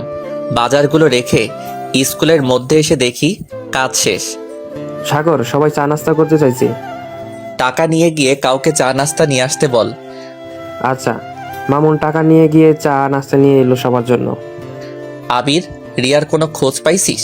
রিয়া কি এসেছে? বিকালে দেখলাম গাড়িতে করে বাড়ি গেল। রিয়ার বাবা শুনলাম তোর সাথে ঝামেলা করেছিল। আমিও কমে ছেড়ে দেননি, আমিও অনেকগুলো কথা শুনিয়ে দিয়েছি। ভালো করছিস, জানিতে দেখে শুরু করলাম। হঠাৎ ফারিয়ার ফোন আসলো। কি হয়েছে? এত ফোন দাও কেন? আমার বাবুটা এখন কি করে? বিষ খাই, তুই খাবি? কি জন্য ফোন করছো সেটা বলো। তোমার ফোন বন্ধ ছিল, রাকিব ভাই ফোন করে বলছিল তোমার সাথে রাতে একটা মিটিং আছে। ও কিসের মিটিং? তুমি কি কিছু জানো? বললো তো ল্যাবের বিষয়ে কথা বলবে। ঠিক আছে, আমি পরে মিটিংয়ে জয়েন করছি। এখন ফোন রাখো, তোমার সাথে কথা বলার মুড নেই। আমার সাথে থাকবে কেন? জাহরিয়ার কাছে তোকে ছেড়ে চলে গিয়েছে না? আমি ফোন কেটে দিলাম। রাতে বাড়িতে এসে মিটিং শেষ করে খাওয়া দাওয়া সেরে ঘুমিয়ে পড়লাম। পরের দিন সকালে ঘুম ভাঙলো কারো লাথিতে। আমি চোখ খুলে দেখি ফারিয়া দাঁড়িয়ে আছে। আমাকে লাথি মারলি কেন? তোকে আমি বদলি করে দিব। স্যারকে কেউ লাথি মারে? আমি মারি। কি বলবি তুই আমাকে? বদলি করে দিবি? আমাকে এমনি এমনি বদলি করতে পারবি না। তুই আমার বাড়িতে স্যার না। আমাকে বিরক্ত করিস কেন? আমাকে আমার মতো থাকতে দে। দিতে পারি। তাহলে দিচ্ছ না কেন? আগে তোমাকে আমি বিয়ে করিনি, তারপর তুমি যা ইচ্ছা তাই করো। ফারিয়া, আমি তোমাকে বিয়ে করব না। আমি চাই না আমার জন্য তোমার জীবন নষ্ট হয়ে যায়। আমি তোমার জন্য একটা ভালো ছেলে দেখে বিয়ে দিব। আমি তোমাকে বিয়ে করব, তোমাকে ছাড়া কাউকে বিয়ে করব না। তাড়াতাড়ি ফ্রেশ হয়ে আসো, আম্মু নাস্তা করতে ডাকছে। আম্মু? তোমার আম্মু এখানে কি করে আসলো? এটা আমার শ্বশুর বাড়ি, আর তুমি আমার হবু হলে তোমার আম্মু আমার আম্মু বলো। তবে তোমার মজা দেখাচ্ছি। আমি উঠে দাঁড়ালাম, ফারিয়া দৌড়ে পালিয়ে গেল। আমি ফ্রেশ হয়ে এসে নাস্তা করতে বসলাম। বাবা আজ রিয়া আসছে, দেখ আমরা কোন ঝামেলা চাই না। আমি তো আছি, চিন্তা করবেন না। আমি নাস্তা শেষ করে রুমে এসে রেডি হয়ে বের হলাম। আমরা এসে দেখি প্রায় সবাই চলে এসেছে। রাফি রিয়াকে দেখছি না। রিয়া কোথায়?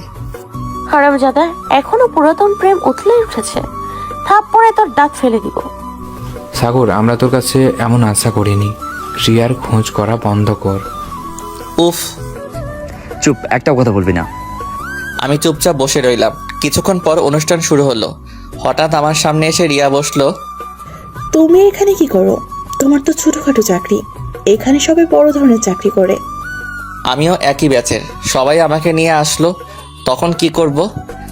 ওই দেখছো নতুন গাড়ি, ওটা আমার বর কিনে দিয়েছেন। তোমার সাথে থাকলে সাইকেলে ওঠার সম্ভব হতো না। আমি আর তোমার বরের মতো চাকরি করি না। আমার যা সামর্থ্য তাই হতে পারছি। সেটাই তো, আমার আব্বু ভালো কাজ করেছে তোমার সাথে আমাকে বিয়ে না দিয়ে। তাদের মতো ভালো এই এলাকায় নেই। তাই তোমার আব্বু ভাইয়ের মতো ভালো মানুষ এ এলাকায় নেই? থাকবে বা কি করে? এলাকায় তাদের মতো চোর নেই, লোকের জমি দখল করে নেয়। ছোট লোক, তুই আমার আব্বুর ভাইকে চোর বলছিস? তোর সাহস কি করে হলো? চিল্লাবে না। আমি তোমার বয়ফ্রেন্ড বা স্বামী নই। থাপ্পড়ে দাঁত ফেলে দিব। চোরকে বলবো না তো কি বলবো? তোকে আমি ছাড়বো না। ভালো মানুষদের চোর বলিস? ছোট লোক। রিয়া, কথাবার্তা ঠিক করে বলবে। আমি না হয় ছোট একটা চাকরি করি, তুই কি করিস? স্বামীর টাকা উড়াচ্ছিস, নিজের সফলতা অর্জন করে অন্যকে বলিস। আইডিয়া, চুপ করে থাক। তোর মতো বেইমান আমাদের ব্যাচে নেই। লোভের জন্য 4 বছর সম্পর্ক ইতি টানছিলি। ফারিয়া, তুই চুপ করে থাক। তোর সাহস কি করে হলো আমাকে এইসব কথা বলা? আমার অধিকার আছে, তাই আমার হবু স্বামীর অপমান করলে আমারও অপমান। কিছুক্ষণ পর এক এক করে সবাই সান্ত্বনা দিচ্ছে। সবার শেষ দেখে নেব। আমাদের স্কুলের সবচেয়ে সফলতা অর্জন করা 2 জন, হাবিবুর আর ফারিয়াকে এখানে আসার জন্য অনুরোধ রইল। ধন্যবাদ স্যার। আজ আমরা হাবিবুরকে নিয়ে গর্ব করি। হাবিবুর একজন ফরেন্সিক ডাক্তার, সিআইডির সদর দপ্তরের প্রধান। তার সহকারী আমাদের স্কুলের আরেকজন ছাত্রী ফরেন্সিক ডাক্তার। রিয়া আমার ডাক্তার হওয়ার কথা শুনে অবাক হয়ে গেল। রিয়া কিছু বলতে পারছে না। তুমি আগে বলনি হাবিবুর স্যার তোমাদের সাথে পড়াশোনা করে? আমাদের হাসপাতালে মাঝে মাঝে ল্যাবে আসে। আমি কি জানতাম নাকি ও ডাক্তার? আজ তো একটা বেয়াদব ছেলে। কী সব যাতা বলছো? হাবিবুর আমাদের হাসপাতালে ইন্টার্ন করেছে, তার মতো ভালো কেউ ছিল না। আমার কোনো সমস্যা হলে তার কাছ থেকে পরামর্শ নিই। একদিন তুমি ওর সুনাম খাইবে না। চুপ করে বসে থাকো। স্যারের আমার হাত পুরস্কার তুলে দিল। এরপর সবাই খাওয়া দাওয়ার ব্যবস্থা করলাম। কি রিয়া, তোমাকে ভাত আরও দিব? নীলর্জুর মতো আমার কাছে আসছিস কেন? আহারে, কষ্ট হচ্ছে তাই? আমার সফলতা তোমার জন্য হয়েছে। তুমি যদি ছ্যাঁকা না দিতে আমি কিছুই করতে পারতাম না। তোমার স্বামীর চেয়ে আমার বেতন দ্বিগুণ। এই যে ওঠো, আমি আর এখানে এক সেকেন্ডও থাকবো না। তোমার বন্ধুদের সাথে পরিচয় করিয়ে দিবে না, বিশেষ করে হাবিবুর স্যারের সাথে? তুমি যাবে না? আমি চলে যাব। রিয়া খাওয়ার টেবিল থেকে উঠে রেগে মেগে চলে গেল। তার বর তার পিছু পিছু যাচ্ছে। এমন অপমান করেছিস যা খাওয়া বাদ রেখে চলে গেল। আমি তো কিছুই বলি না, সবে তো শুরু হয়েছে। আমি রিয়ার পরিবারকে উচিত শিক্ষা দিয়ে ছাড়বো। রিয়া আমার সাথে অভিনয় করছে, আমিও দেখিয়ে দিব। এইসব বাদ দিয়েই সবাই খাইয়ে দে। খাওয়া দাওয়া সেরে সবাই ছবি তুললাম। সন্ধ্যায় অনুষ্ঠান শেষ হলো। রাতের ট্রেনে আমরা সবাই ঢাকা চলে এলাম, কেননা পরের দিন অফিস আছে। পরের দিন সকালে ঘুম থেকে উঠে ফ্রেশ হয়ে নাস্তা করে অফিসে এলাম। এরপর ল্যাবে এসে গবেষণা করতে শুরু করলাম। স্যার ফারিয়া আসেনি? ফারিয়া তো ছুটিতে আছে, হয়তো 2 দিন পর চলে আসবে। ও, ফারিয়া বলল সকালে ঢাকায় এসে পৌঁছে তবে আসবে, না ছুটি শেষ করে আসবে? ও, আমাদের ল্যাবে নতুন যন্ত্রপাতি লাগবে, আপনি বাজেট পেশ করে আমার কাছে দিবেন। আচ্ছা স্যার, আমি আমার মতো গবেষণায় মন দিলাম। রাতে বাড়িতে এসে বসছি তখনই। চলো না আমরা দুজন ফুচকা খেয়ে আসি। আমি পারবো না যেতে, তুমি পারলে নিজে গিয়ে খেয়ে আসো। তুমি আমার বাড়িতে কি করছো? আসলাম তোমাকে দেখতে, তুমি আমাকে না বলেই চলে আসছো। আমি তোমাকে মিস করছিলাম, চলো না। ফারিয়া আমার হাত ধরে টেনে টেনে বাড়ি থেকে বের করলো। আমি চুপচাপ হাঁটছি, ফারিয়া কথা বলেই যাচ্ছে। কথা কম বলো, আমার ভালো লাগছে না। সামনেই ফুচকার দোকান, চলে এসো। আমরা দুজন এসে বসলাম। এরপর ফুচকা অর্ডার করলাম। আমি আর ফারিয়া ফুচকা খাচ্ছি। হঠাৎ ফারিয়া, আমাকে ফুচকা খাইয়ে দাও, না হলে আমি খাবো না। আমি তোমাকে খাইয়ে দিব? অসম্ভব, তুমি ফুচকা না খেলে আমার কি? আমাকে খাইয়ে দাও, আমিও তোমাকে খাইয়ে দিব বাবু। আমি পারবো না। যা, আমার কাছে জোর করো কেন? আমি তোমাকে কিছু বলতে পারবো না। আমাকে না খাইয়ে দিলে আমি চিৎকার করতে শুরু করব। করো চিৎকার, তাতে আমার কি? ফারিয়া চিৎকার করে বলছে। আমাকে এইভাবে নিয়ে এসে আমার সর্বনাশ করছো। আমি এখন কোথায় যাব? চারিদিকে লোকজন আমাদের দিকে তাকাচ্ছে। আমি কিছুটা ভয় পেয়ে ফারিয়াকে ফুচকা খাইয়ে দিচ্ছি।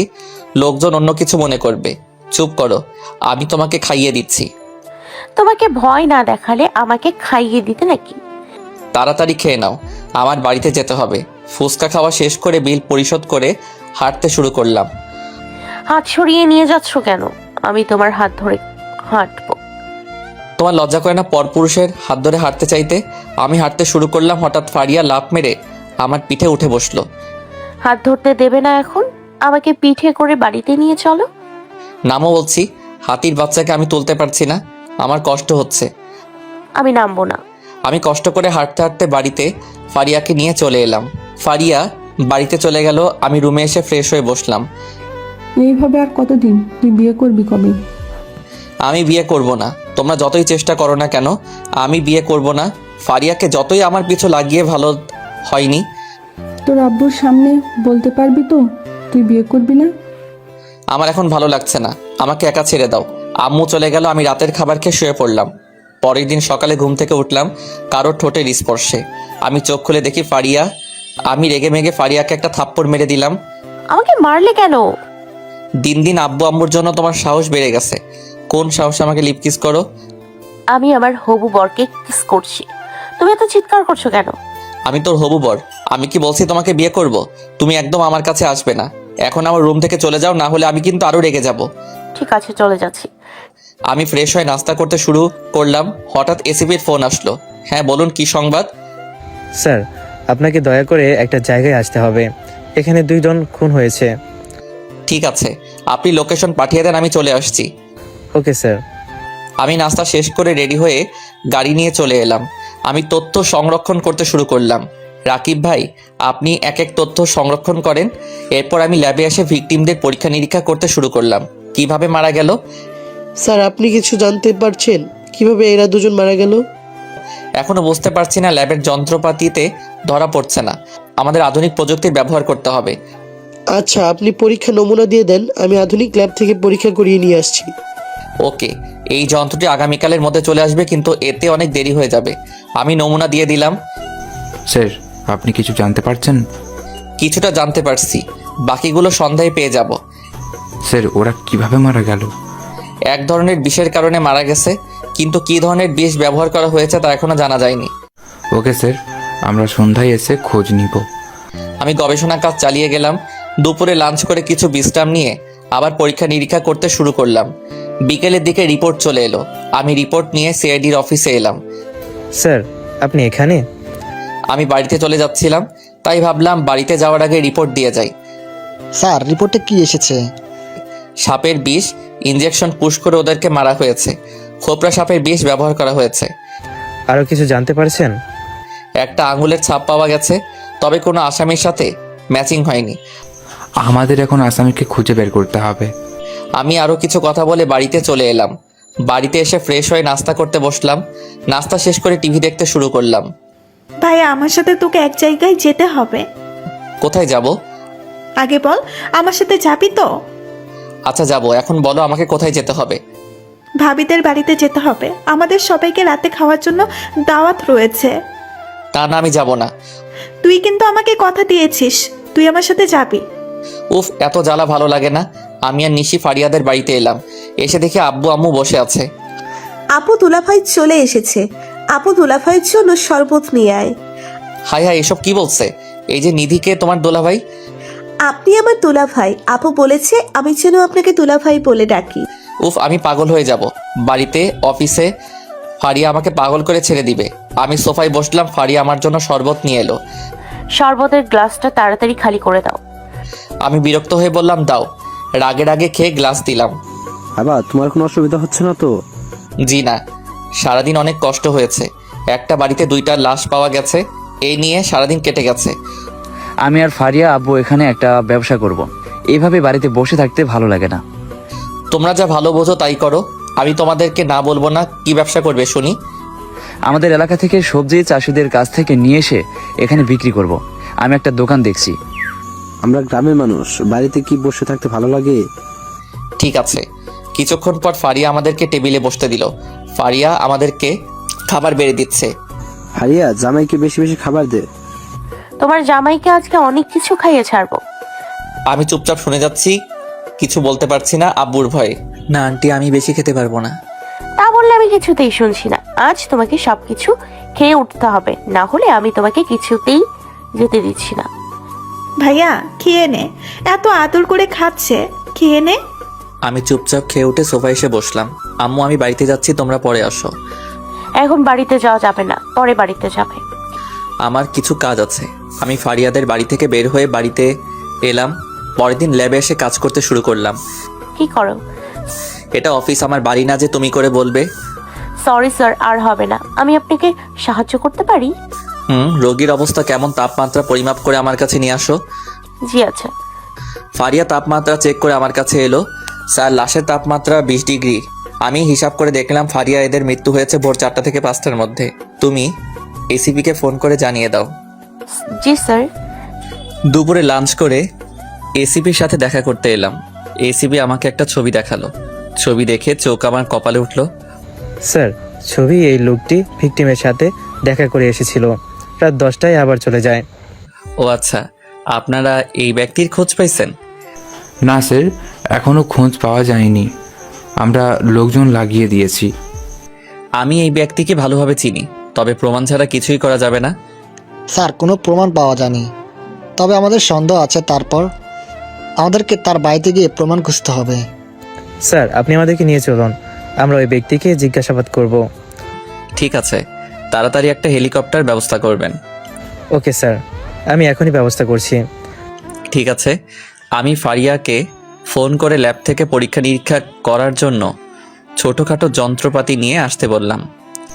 Sir, helicopter ready. ঠিক আছে, চলুন। আমরা সবাই এয়ারপোর্টে এসে হেলিকপ্টারে করে ঢাকার বাইরে চলে এলাম। প্রায় 1 ঘন্টা পর আমাদের গ্রামে চলে এলাম। এরপর হেলিকপ্টার থেকে নেমে পড়লাম। স্যার, আমরা এখন কোথায় যাব? আমার সাথে সবাই আসেন, আজ বোঝাবো কত ধানে কত চাল। এই ব্যক্তি আর কেউ না, রিয়ার ভাই বসলো।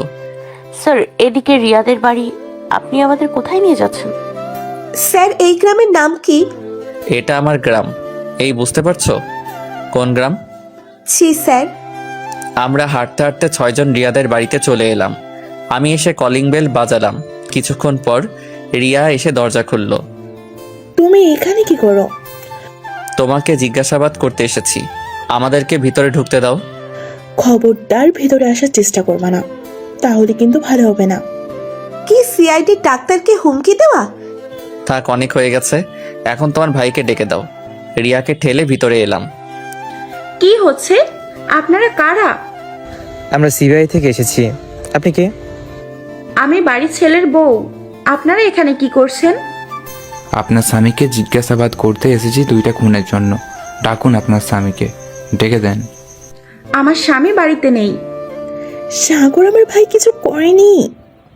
আমরা কি বলছি? তোমার ভাই খুন করছে। আমরা শুধু জিজ্ঞাসা করতে চাই। তোমার আব্বুকে ডেকে দাও। আপু বাড়িতে নেই, কিছুক্ষণ আগে আম্মুকে নিয়ে ডাক্তারের কাছে গেছে। রনি, কবির, মারিয়া, তোমরা বাড়িতে তল্লাশি নাও, দেখো কোনো প্রমাণ পাও কিনা। আমার ভাই কিচ্ছু করেনি, তাহলে কেন বাড়িতে তল্লাশি করবেন? রিয়া, তুই একটা কথাও বলবি না, না হলে আমাদেরকে বাধা দেওয়ার জন্য কিন্তু তোর ব্যবস্থা নেওয়া হবে। ফারিয়া, তুই আঙুলের ছাপ সংরক্ষণ করো। সবাই তল্লাশি চালিয়ে গেল, কিন্তু কোথায় কিছু পাওয়া গেল না। আপনারা এই ছবির 2টি ভালো করে দেখেন, এদেরকে চিনতে পারছেন? জি না, আমি কোনোদিন এনাদের দেখিনি। আমিও। তাহলে আমরা চলি, খুব তাড়াতাড়ি আবার দেখা হবে। আমরা রিয়াদের বাড়ি থেকে বের হয়ে এলাম। স্যার, জিজ্ঞাসাবাদ না করে কিছুতে আমাদের ফিরে যাওয়া উচিত না। ঠিক আছে, সবাই আমার বাড়িতে চলুন। আজ রাত থেকে আগামীকাল চলে যাব। তাহলে তো অনেক ভালো হয়। আমরা হাঁটতে হাঁটতে বাড়িতে এসে পৌঁছালাম, কিন্তু সমস্যা হচ্ছে তালার চাবি নেই। কবির, দেখো তো তালা ভাঙার জন্য কিছু পাও নাকি। Okay sir. কবির কিছু একটা দিয়ে তালা ভেঙে ফেললো। বাড়ির ভিতরে গিয়ে লাইট অন করে দিলাম। ফারিয়া, তুমি সবাইকে চা বানিয়ে দাও। রান্নাঘরে সবকিছু রাখা আছে। আমাকে বলতে হবে না, এই বাড়িতে সবকিছু আমার জানা আছে। চলুন ম্যাম, আপনাকে আমি সাহায্য করছি। আমি বাড়িতে ফোন করে বলে দিলাম আমরা গ্রামের বাড়িতে এসেছি। আমরা চা খেয়ে বাজারে এলাম। স্যার, ম্যাম আর মারিয়াকে বাড়িতে রেখে আসছি, কোনো সমস্যা হবে না তো? না ফারিয়া আছে, কোনো সমস্যা হবে না। তবু আমাদেরকে তাড়াতাড়ি বাজার করে বাড়িতে যেতে হবে। পাইলটকে ফোন করে বাজারে আসতে বলছি। আচ্ছা। বাজার করে কিছুক্ষণ পর বাড়িতে ফিরে এলাম। ফারিয়া আর মারিয়া রান্না করতে শুরু করলো। আমরা সবাই আড্ডা দিতে শুরু করলাম। হঠাৎ টিনের চালে কে বা কারা যেন ঢিল ছুটতে শুরু করলো। স্যার, এইসব কি হচ্ছে? ঢিল ছুড়ে কারা? আমি তো কিছুই বুঝতে পারছি না, এমন তো কখনো হয়নি। আমাদেরকে এখনই বাইরে গিয়ে দেখতে হবে। আমরা সবাই বাইরে এসেছি, দেখি কয়জন লোক দৌড়ে পালিয়ে যাচ্ছে। আমি বুঝতে পারছি না, হঠাৎ ঢিল ছুটছে। না স্যার, কাউকে ধরতে পারলাম না, অন্ধকারে সবাই পালিয়ে গেল। ঠিক আছে, আমরা ভেতরে এসে বললাম। কিছুক্ষণ পর খাওয়া দাওয়া সেরে সবাইকে রুম দেখিয়ে দিলাম। মারিয়া, তুমি তোমার ম্যামের সাথে থাকো। তোমার রাতের অন্ধকারে ভয় পাই। কি আমি ভয় পাই? আমি মজা করে বললাম, রাতে জানালা বন্ধ করে রাখবে। বলা তো যায় না যারা ঢিল ছুঁড়ে মারছিল তারা কিছু করে দেয়। Okay sir. আমি রুমে এসে শুয়ে পড়লাম। কিছুক্ষণের মধ্যেই ঘুমিয়ে পড়লাম। পরের দিন সকালে নাস্তা করে আবার রিয়াদের বাড়িতে এলাম। আজ আবার আপনারা এসেছেন? এখনো জিজ্ঞাসাবাদ করতে বাকি আছে, আপনার ভাইকে ডেকে দেন। জি দিচ্ছি। রিয়া তার ভাইকে ডেকে নিয়ে এলো। তার আব্বু আমাদের সামনে চুপচাপ দাঁড়িয়ে আছে। আপনি এই ছবির 2জনকে চিনতে পেরেছেন? মানে এটা আমার বিজনেস পার্টনার, তার বউ। এদের এই অবস্থা হলো কি করে? এদেরকে সাপের বিষ ইনজেকশন দিয়ে মারা হয়েছে। এবার বললেন আপনি রাতের দিকে কি জন্য গিয়েছিলেন? একটা সাইন নেওয়ার জন্য আমাদের অফিসের নিয়োগের ব্যাপারে। আপনি কাউকে সন্দেহ করেন? এমন কে করতে পারে? শফিক খুব ভালো মানুষ ছিল, তার কোনো শত্রু থাকতে জানতাম না। আপনাকে দরকার পড়লে আমরা ডেকে নিব, কোথাও যাবেন না। ফারিয়া, ওনার আঙুলের ছাপ নিয়ে নাও। আমার ছেলে নির্দোষ, তার আঙ্গুলের ছাপ নিবেন। সাগর, তুমি কিন্তু নিজের ঝামেলাকে ডেকে নিয়ে এসেছো। আপনি যা মনে করেন, যেটা আমার কিছু না। আমি আমার কাজ করছি। আঙুলের ছাপ নিয়ে আবার হেলিকপ্টার করে ঢাকায় চলে এলাম। স্যার, আঙুলের ছাপ মিসিং হয়েছে একটা সন্ত্রাসীর। খুবই ভালো কাজ। এসিবিকে বলেন আসেন, আমি আমার মতো করে গবেষণা করতে শুরু করলাম। বিকেলের দিকে বাড়িতে এলাম। তুই এসব কি করছিস? নিজের শত্রুতাকে ব্যবহার করছিস কেন? কেন, কি হয়েছে? রিয়ার আব্বু আমার কাছে ফোন করে অনেক কিছুই বলেছে, এমনকি হুমকি দিয়েছে। তুই নাকি ওর ছেলেকে খুনের দায়ে ফাঁসাচ্ছিস। দেখো, আমি আমার কাজ করছি। তাদের সাথে ব্যক্তিগত শত্রুতা, 2টা খুনের ব্যাপারে জিজ্ঞাসাবাদ করতে গিয়েছি মাত্র। তবু এমন করিস না। আমার কাজ করতে দাও। সে যদি অপরাধ করে শাস্তি পাবে, যদি অপরাধ না করে শাস্তি পাবে না। আমি ফ্রেশ হতে চলে গেলাম। আমি ফ্রেশ হয়ে নাস্তা করতে বসলাম। ভাইয়া, আমার পিৎজা খেতে ইচ্ছা করছে। আমি অনেক ক্লান্ত। আমি এখন বাইরে যেতে পারবো না। চল না ভাইয়া। আমাকে বিরক্ত করিস না। আমি অনলাইনে অর্ডার করে দিচ্ছি, বাড়িতে এসে পিৎজা দিয়ে যাবে। তাহলে 6টা পিৎজা অর্ডার দে। আমরা তো 4 জন, বাকি 2টা পিৎজা কি হবে? না, এত পিৎজা খাওয়া যাবে না। আরে ভাবি আর নিধির জন্য আমি ভাবিকে ফোন করছি তাহলে। নিশি, আমার কথা শোনো। কে শোনে কার কথা? নিশি চলে গেল। আমি বাধ্য হয়ে পিৎজা অর্ডার করলাম। কিছুক্ষণ পর ফারিয়া আর নিধি এসে হাজির। বাবু কি করো? গাঁজা খাই, তুমি খাবে? রাগ করছো কেন? আমি দেখছি তুমি টিভি দেখছো। তাহলে জিজ্ঞাসা করছো কেন আমি কি করছি? তোমরা কি চোখ কানা হয়ে গেছে? যাও তো, আমাকে বিরক্ত করো না। কোথায় যাব? গতকাল তোমাকে বিরক্ত করতে পারিনি, আজকে তোমার সাথে। আমার সাথে কি? বেয়াদব মেয়ে কোথাকার। চুপচাপ বসে থাকো, একটু পর পিৎজা আসবে, খেয়ে চলে যাবে। আমি আজ তোমার কাছে থাকবো এক বিছানায়। কি? আমি উঠে থাপ্পড় দিতে যাব, তখনই কলিং বেল বেজে উঠল। আমি দরজা খুলে দেখি পিৎজা চলে এসেছে। আমি বিল পরিশোধ করে দিয়ে দরজা বন্ধ করে পিৎজা ফারিয়ার কাছে দিলাম। আমি ছাদে এসে বসে চারিদিকে রাতের দৃশ্য দেখছি। মানুষ তার গন্তব্য ফিরছে, আবার অনেকের কাছে যাওয়ার জায়গা নেই, ফুটপাতে হয়তো শুয়ে পড়েছে। কেউ খেতে পেরেছে, কেউ বা না খেয়ে শুয়ে পড়ছে। আমি চুপচাপ ভাবছি, তখন ফারিয়া পিৎজা নিয়ে ছাদে এলো। তুমি এখানে? আমি তোমাকে কখন থেকে খুঁজছি। তুমি ছাদে এসে কি করছো? রাতের শহরের দৃশ্য দেখছি। তুমি আমাকে বিরক্ত করতে আসছো। তোমার জন্য পিৎজা নিয়ে এসেছি, চলো একসাথে খাই। আমি পিৎজা নিয়ে খেতে শুরু করলাম। কি হলো, তুমি খাচ্ছ না কেন? আমাকে খাইয়ে দাও, আমি তোমার হাতে খেতে খুব পছন্দ করি। আমি পারবো না, পারলে নিজে খাও। আমি আমার মতো খেতে শুরু করলাম। কিছুক্ষণ পর ফারিয়া নিজেই খেতে শুরু করলো। অনেকক্ষণ পর ছাদ থেকে নেমে খাওয়া দাওয়া সেরে রুমে এসে শুয়ে পড়লো। পরের দিন ল্যাবে এসে আমার মতো কাজ করতে শুরু করলাম। কিছুক্ষণ পর এসিপি এলো। স্যার, আপনি কিছু জানতে পেরেছেন? এখনো তেমন কিছু জানা যায়নি। আসামিকে ধরতে পারছেন? এজন্যই আপনার কাছে আসা, আপনার সাহায্য করতে হবে। ঠিক আছে, আমি কিভাবে সাহায্য করব? স্যার, আমরা আপনাকে বলে দিব কিভাবে সাহায্য করতে হবে। আপনাকে ছদ্মবেশ ধরতে হবে। ওকে। আমি একটা ছদ্মবেশ ধরে নিলাম। অপারেশনের জন্য বের হলাম। আমি আর কবির একটা আস্তানায় এলাম। আপনাদের এখানে কি চাই? আমরা এখানে একটা খুনের ব্যাপারে এসেছি। কি বলতে চাস তোরা? দেব নাকি গুলি করে? না না, আমরা একটা খুনের কন্ট্যাক্ট নিয়ে এসেছি। আপনাদের বসের সাথে দেখা করতে দাও। আচ্ছা আসুন। আমরা ছেলেটির সাথে সাথে একটা গলির ভিতরে দিয়ে হাঁটতে হাঁটতে একটা পুরানো বাড়ির ভিতরে এলাম। এই বাপ্পু, তুই কাদেরকে নিয়ে এসেছিস? এনারা একটা খুনের কন্ট্রাক্ট নিয়ে এসেছে, অনেক টাকা দেবে বলছে। কাকে খুন করাতে চান আপনারা? আমি কিন্তু খুনের জন্য 5 লাখ টাকা নিয়ে থাকি। 5 লাখ কেন? আপনাকে আমরা 20 লাখ টাকা দেব। এইদিকে সিআইডির অফিসারেরা পুরনো বাড়ি ঘিরে ধরে রেখেছে। আমাদের একটা ইশারায় অপারেশন নামবে। তাহলে আপনাদের অনেক টাকা। ছবি দেন, কাকে খুন করতে হবে। এই নিন। আমি বজলুর ছবি দিলাম। শিকদার ছবি দেখে ভয়ে চুপসে গেল। এই কাজ আমি করতে পারবো না, আপনার অন্য জায়গায় যান। কেন পারবেন না? এটা আপনাদের না জানলেই চলবে, তবে আপনার টাকা দিয়ে যেতে হবে। কেন টাকা দেব? টাকা না দিয়ে কিছুতেই বের হতে পারবে না। হঠাৎ একটা ছেলে এসে বলল, বস, আমাদেরকে চারদিক থেকে সিআইডি ঘিরে রেখেছে। এই তোরা সত্যি করে বল, তোরা কারা? আমি ইশারা করে দিলাম। সিআইডি। আমরা পিস্তল বের করে ধরলাম। পালানোর চেষ্টা করলে গুলি করে দিব। আগে তোরা বেঁচে বের হ, তারপর না হয় আমাদের গুলি করিস। তখনই কয়েকজন অফিসার ওদের হাতের পিস্তল গুলি করলো, আর পিস্তল পড়ে গেল। সবাই মিলে ওদেরকে ধরলো। শিকদার, সত্যি করে বল, 7 নং সেক্টরে 2 জনকে তুই কেন খুন করেছিস? আমি কাউকে খুন করিনি। আপনাদের কাছে প্রমাণ আছে? প্রমাণ ছাড়া আমরা কাউকে ধরতে আসি না। এখনো সময় আছে, সত্যি কথা বলে দে। বললাম না আমরা কিছু জানি না। অফিসারগুলো ধরে মারতে শুরু করলো। কিছুক্ষণ ধরে মারার পর তোমার আঙুলের ছাপ পাওয়া গেছে। সত্যি করে বলো, এই কাজ তোমার কি? স্যার আর মারবেন না, আমি ওদের খুন করেছি। আমি একটা কন্ট্যাক্ট হয়েছিল। কে দিয়েছিল খুনের টাকা? আমি জানি না, একদিন আমার ফোনে কল এসেছিল, কাকে খুন করতে হবে সব কিছু বলছিল। এমনকি তার সাথে আমার দেখা হয়নি। তার ফোন নম্বর আমাদের কাছে দে। সবাইকে নিয়ে চলো, বাকি কথা রিমান্ডে নিয়ে বের করা হবে। আমরা অপারেশন শেষ করে অফিসে চলে এলাম। রাত হয়ে গেছে, আমি বাড়িতে ফিরে এলাম। আমি ভাবতে শুরু করলাম কে হতে পারে। বজলুর ছবি দেখে শিকদারের মুখ চুপসে গেল কেন?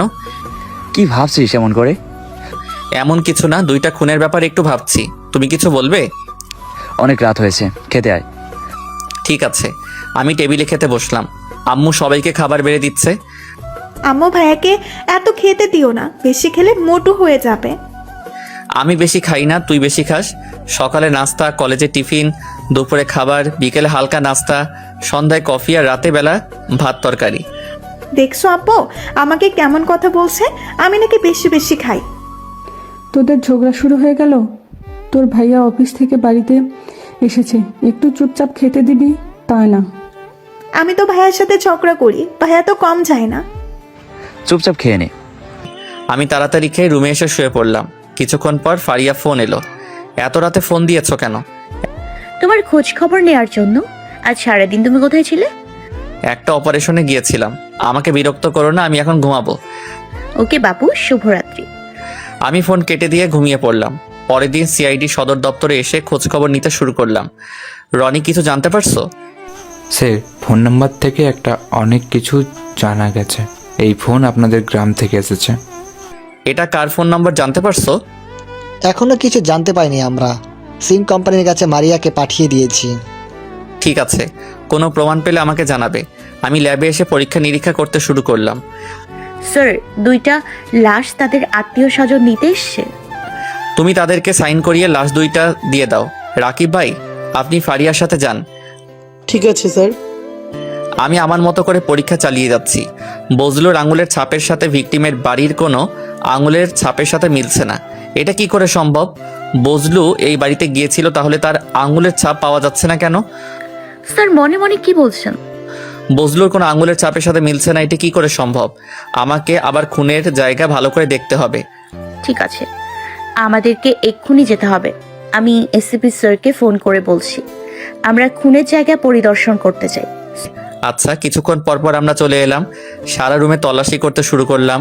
আমি বেসিংয়ের আশেপাশে ভালো করে চেক করলাম, কিন্তু পেলাম না। তখন একটা ময়লা ফেলার বাস্কেট দেখতে পেলাম। আমি এভিডেন্স খুঁজতে শুরু করলাম।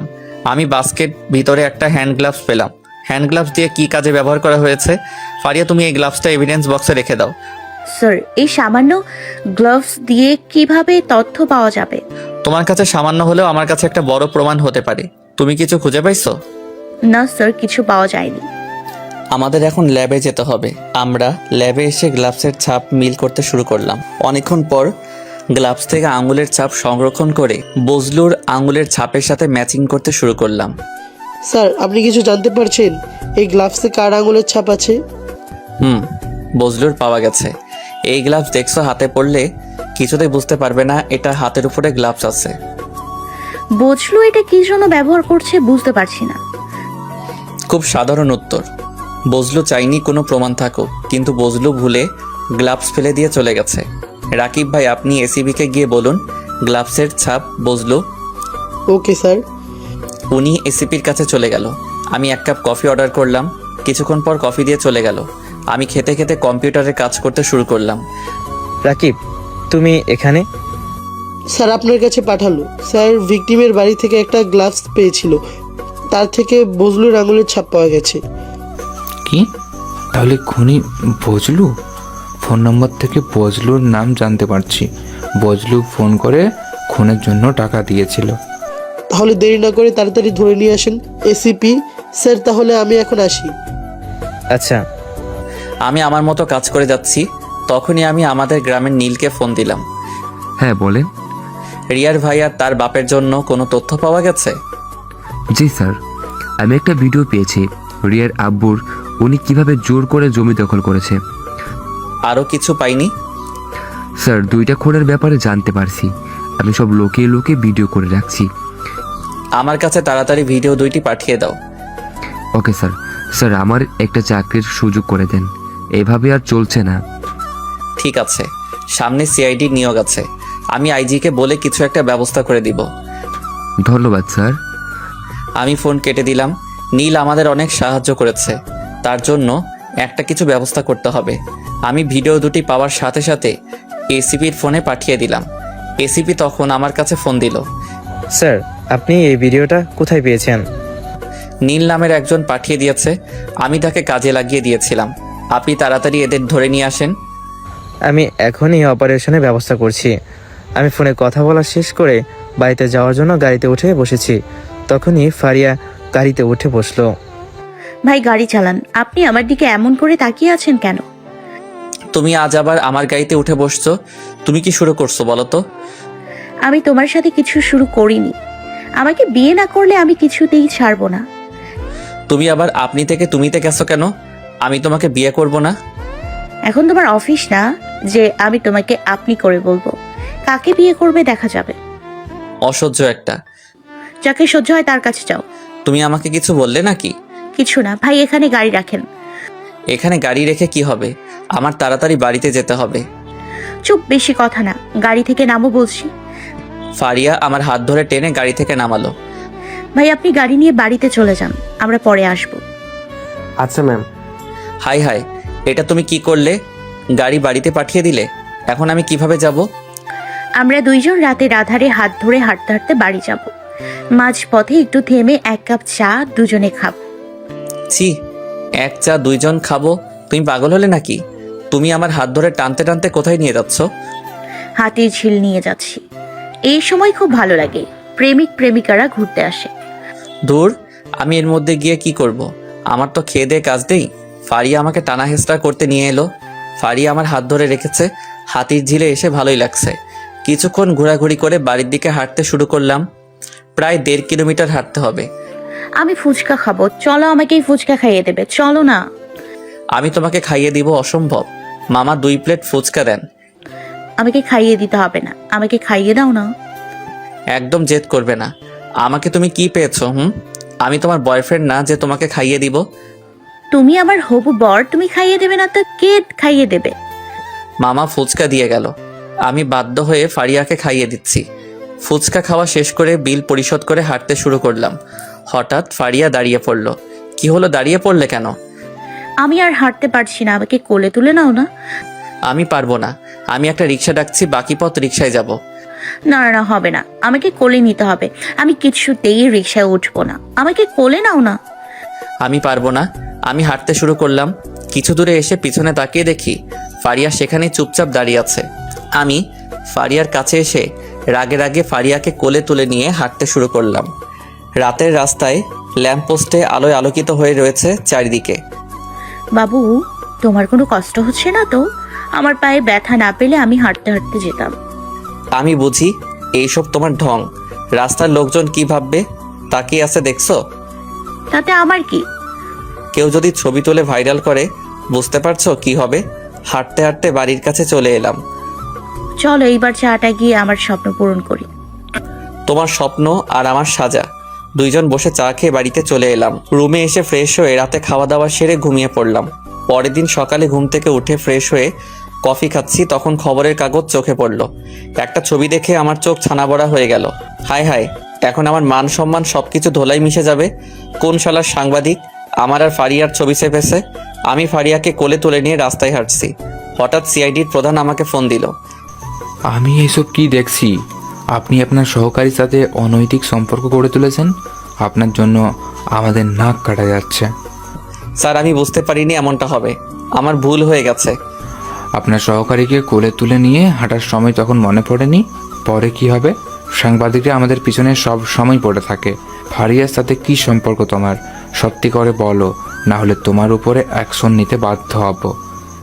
মানে স্যার সত্যি কথা হচ্ছে মেয়েটা আমাকে ভালোবাসে, কিন্তু আমি পছন্দ করি না। আগামীকাল ফারিয়া পায়ে ব্যথা পেয়েছিল বলে আমি কোলে নিয়ে হাঁটছিলাম। তুমি অফিসে আসো, তোমাদের ব্যবস্থা হচ্ছে। এখন তোরা সাংবাদিকদের কিভাবে সামলে সেটা বোঝো। আচ্ছা, আমি ফোন কেটে দিলাম। আমি ফারিয়ার উপরে রেগে মেগে অস্থির হয়ে আছি। তুই এমন করে বসে আসিস কেন? এই ছবি দেখো, আমার মান সম্মান বলে কিছুই থাকলো না। ফারিয়াকে মাথায় তুললো আরও। কিছু কিছু সাংবাদিক আর মানুষ হলো না, তারা যে হবু স্বামী স্ত্রী তা না জেনেই উল্টাপাল্টা লিখছে। আমি নাস্তা করে অফিসে যাব, তখনই ফারিয়া এলো। আমি রেগে মেগে 2টা থাপ্পড় মেরে দিলাম। আজ তোমার জন্য আমাদের দুজনের মান সম্মান নষ্ট হতে চলেছে। এখন সাংবাদিকদের কি প্রশ্নের উত্তর দিবে, তৈরি হও। সরি, আমি বুঝতে পারিনি। আমি গতকাল তোমাকে বলছি, কিন্তু একবারও বোঝার চেষ্টা করনি। আমরা অফিসে আসতে কয়েকজন সাংবাদিক এসে ঘিরে ধরলো। আপনারা যদি রাস্তায় এমন করে বেড়ান তাহলে সাধারণ মানুষ কি করবে? আমরা জানতে চাই আপনাদের মাঝে কিসের সম্পর্ক আছে। আপনি আপনার সহকারীর সাথে অনৈতিক সম্পর্ক গড়ে তুলেছেন, এখন বলুন আপনাদের মাঝে কি সম্পর্ক? অনেক হয়ে গেছে, আপনারা কি সব প্রশ্ন করছেন? ওনার সাথে আমার কেন অনৈতিক সম্পর্ক থাকবে? তাহলে আপনার সাথে কি সম্পর্ক? উনি আমার ছোটবেলার ফ্রেন্ড। এছাড়া আমাদের 2 বাড়ি থেকে বিয়ে ঠিক করা আছে। আপনাদের বিয়ে কবে হচ্ছে? আমাদের বিয়ে 1 সপ্তাহ পর। আমি মনে মনে বলছি, হাই হাই, এই মেয়ে বলে কি? আমাদের বিয়ে তাও 1 সপ্তাহ পর। এখন দেখি সে সুযোগের সদ্ব্যবহার করছে। স্যার, আপনি চুপ করে আছেন কেন? আপনি কিছু বলেন। আপনাদের এমন রিপোর্ট করা উচিত হয়নি। আগে জানবে, পরে লিখবেন। আমাদের সম্পর্কে কিছু জেনে উল্টাপাল্টা কথা লিখছেন। আমরা হবু স্বামী স্ত্রী যদি রাস্তা দিয়ে হাত ধরে হাঁটাহাঁটি করি, আপনারা উল্টাপাল্টা কথা লিখছেন। আমি আপনাদের সাথে কথা বলতে চাই না। আমি আর ফারিয়া অফিসের ভিতরে ঢুকে গেলাম। দারোয়ান তাড়াতাড়ি দরজা বন্ধ করে দিল। ফারিয়া, তুমি এটা কি করলে? কি করছি আমি? সাংবাদিকদের সাথে আমি সত্যি বলছি, আমাদের বিয়ে 1 সপ্তাহ পর। কে বলছে আমি তোমাকে বিয়ে করব আর 1 সপ্তাহ পর? বলছো ভালো কথা, হারামজাদা গুলোদের সাথে কেন বলতে গেলে? তোমার সাথে সুযোগে সৎ ব্যবহার করলাম আর কি। আমি রেগে বেগে আমার রুমে এসে বসে রইলাম। তখন হঠাৎ রিয়াজের ফোন এলো। তোমরা সাংবাদিকদের উচিত শিক্ষা দিয়েছ। তোমাদের বিয়ে আমাকে আগে বলেন নাই কেন? আসলে আমি নিজেই জানতাম না যে আমাদের 2 ফ্যামিলিতে থেকে বিয়ে ঠিক করে রাখছে। আচ্ছা ঠিক আছে, তোমাদের প্রতি শুভ কামনা রইল। আমাকে বিয়ের দাওয়াত দিতে যেন ভুল করো না। রিয়াজ স্যার ফোন কেটে দিল। ফারিয়া একটা মিথ্যা কথায় এখন আমার সর্বনাশ হয়ে যাচ্ছে। বিকেলের দিকে খবর পেলাম রিয়ার আব্বু আর ভাইকে ধরে নিয়ে এসেছে। আমি সিআইডির অফিসে এসে দেখি রিয়া তার স্বামী বসে আছে। স্যার, আপনাদের প্রতি আমার শুভকামনা রইল। কিসের? ফারিয়ার সাথে আপনার বিয়ে। রিয়া আমার দিকে চুপচাপ তাকিয়ে আছে। কবির আবার বলল, স্যার, আপনাদের বিয়ের কথা শুনে আমি তো খাওয়ার বন্ধ করে দিয়েছি। কবির, সমস্যা নেই, তুমি যত ইচ্ছে খেতে পারবে। তোমার স্যার দাওয়াত না দিলে আমি দিব। অনেক মজা হয়েছে স্যার। রিয়া বলেছে আপনি নাকি ওনাদেরকে ফাঁসি দিয়েছেন। আমি কেন তাদেরকে ফাঁসাবো? রিয়া, তোমরা কি করো? আমার আব্বু ভাইকে নিতে এসেছি। আমার আব্বু আর ভাই নির্দোষ। তুমি এদেরকে ফাঁসিয়েছ আমাদের সাথে তোমার ব্যক্তিগত শত্রুতা জেদ ধরে। তুমি একদম ভুলভাল কথা বলবে না। তোমার আব্বু ভাই যে কতটা ভালো মানুষ তা কারোর জানতে বাকি নেই। রনি, ওদেরকে ভিডিও দেখাও। Okay sir. রনি রিয়াকে ভিডিও দেখালো। রিয়া আর তার স্বামী ভিডিও দেখে চুপ করে রইল। কি হলো? তুমি বলেছিলে তোমার আব্বু আর ভাই নির্দোষ, তাহলে এখন চুপ কেন? চলো, এখানে আর থাকতে হবে না। শেষ পর্যন্ত আমি একটা খুনি পরিবারের মেয়েকে বিয়ে করছি। চলো, আজ নিজেকে অনেক বেশি দোষী মনে হচ্ছে। তুমি যাও, আমি আসছি। রিয়া আমাকে একদিকে ডেকে নিয়ে আসলো। কি হলো? আমাকে এখানে নিয়ে আসলে কেন? আমি তোমার প্রতি অনেক অন্যায় করেছি। আজ আমি বুঝতে পারছি যাদেরকে ভালো মনে করেছিলাম, কিন্তু তারা ভালো ছিল না। সেটা আমার কি আর করার? আমি তোমার সাথে অনেক অন্যায় করেছি, পারলে আমাকে মাফ করে দিও।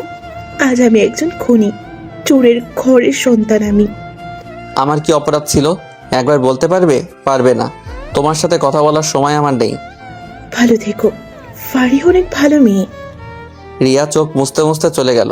এইসব মায়াকান্না আমার একদম সহ্য হয় না। হঠাৎ ফারিয়া, রিয়ার সাথে কি এত কিছু না। আমি আর বেশি দেরি না করে চলে এলাম বাড়িতে। আমি ফ্রেশ হয়ে কফি খাচ্ছি। আমরা ফারিয়ার আব্বু আম্মুর সাথে কথা বলছি। 1 সপ্তাহ পর তোদের বিয়ে। কিসের বিয়ে? আমি ওকে বিয়ে করতে পারবো না।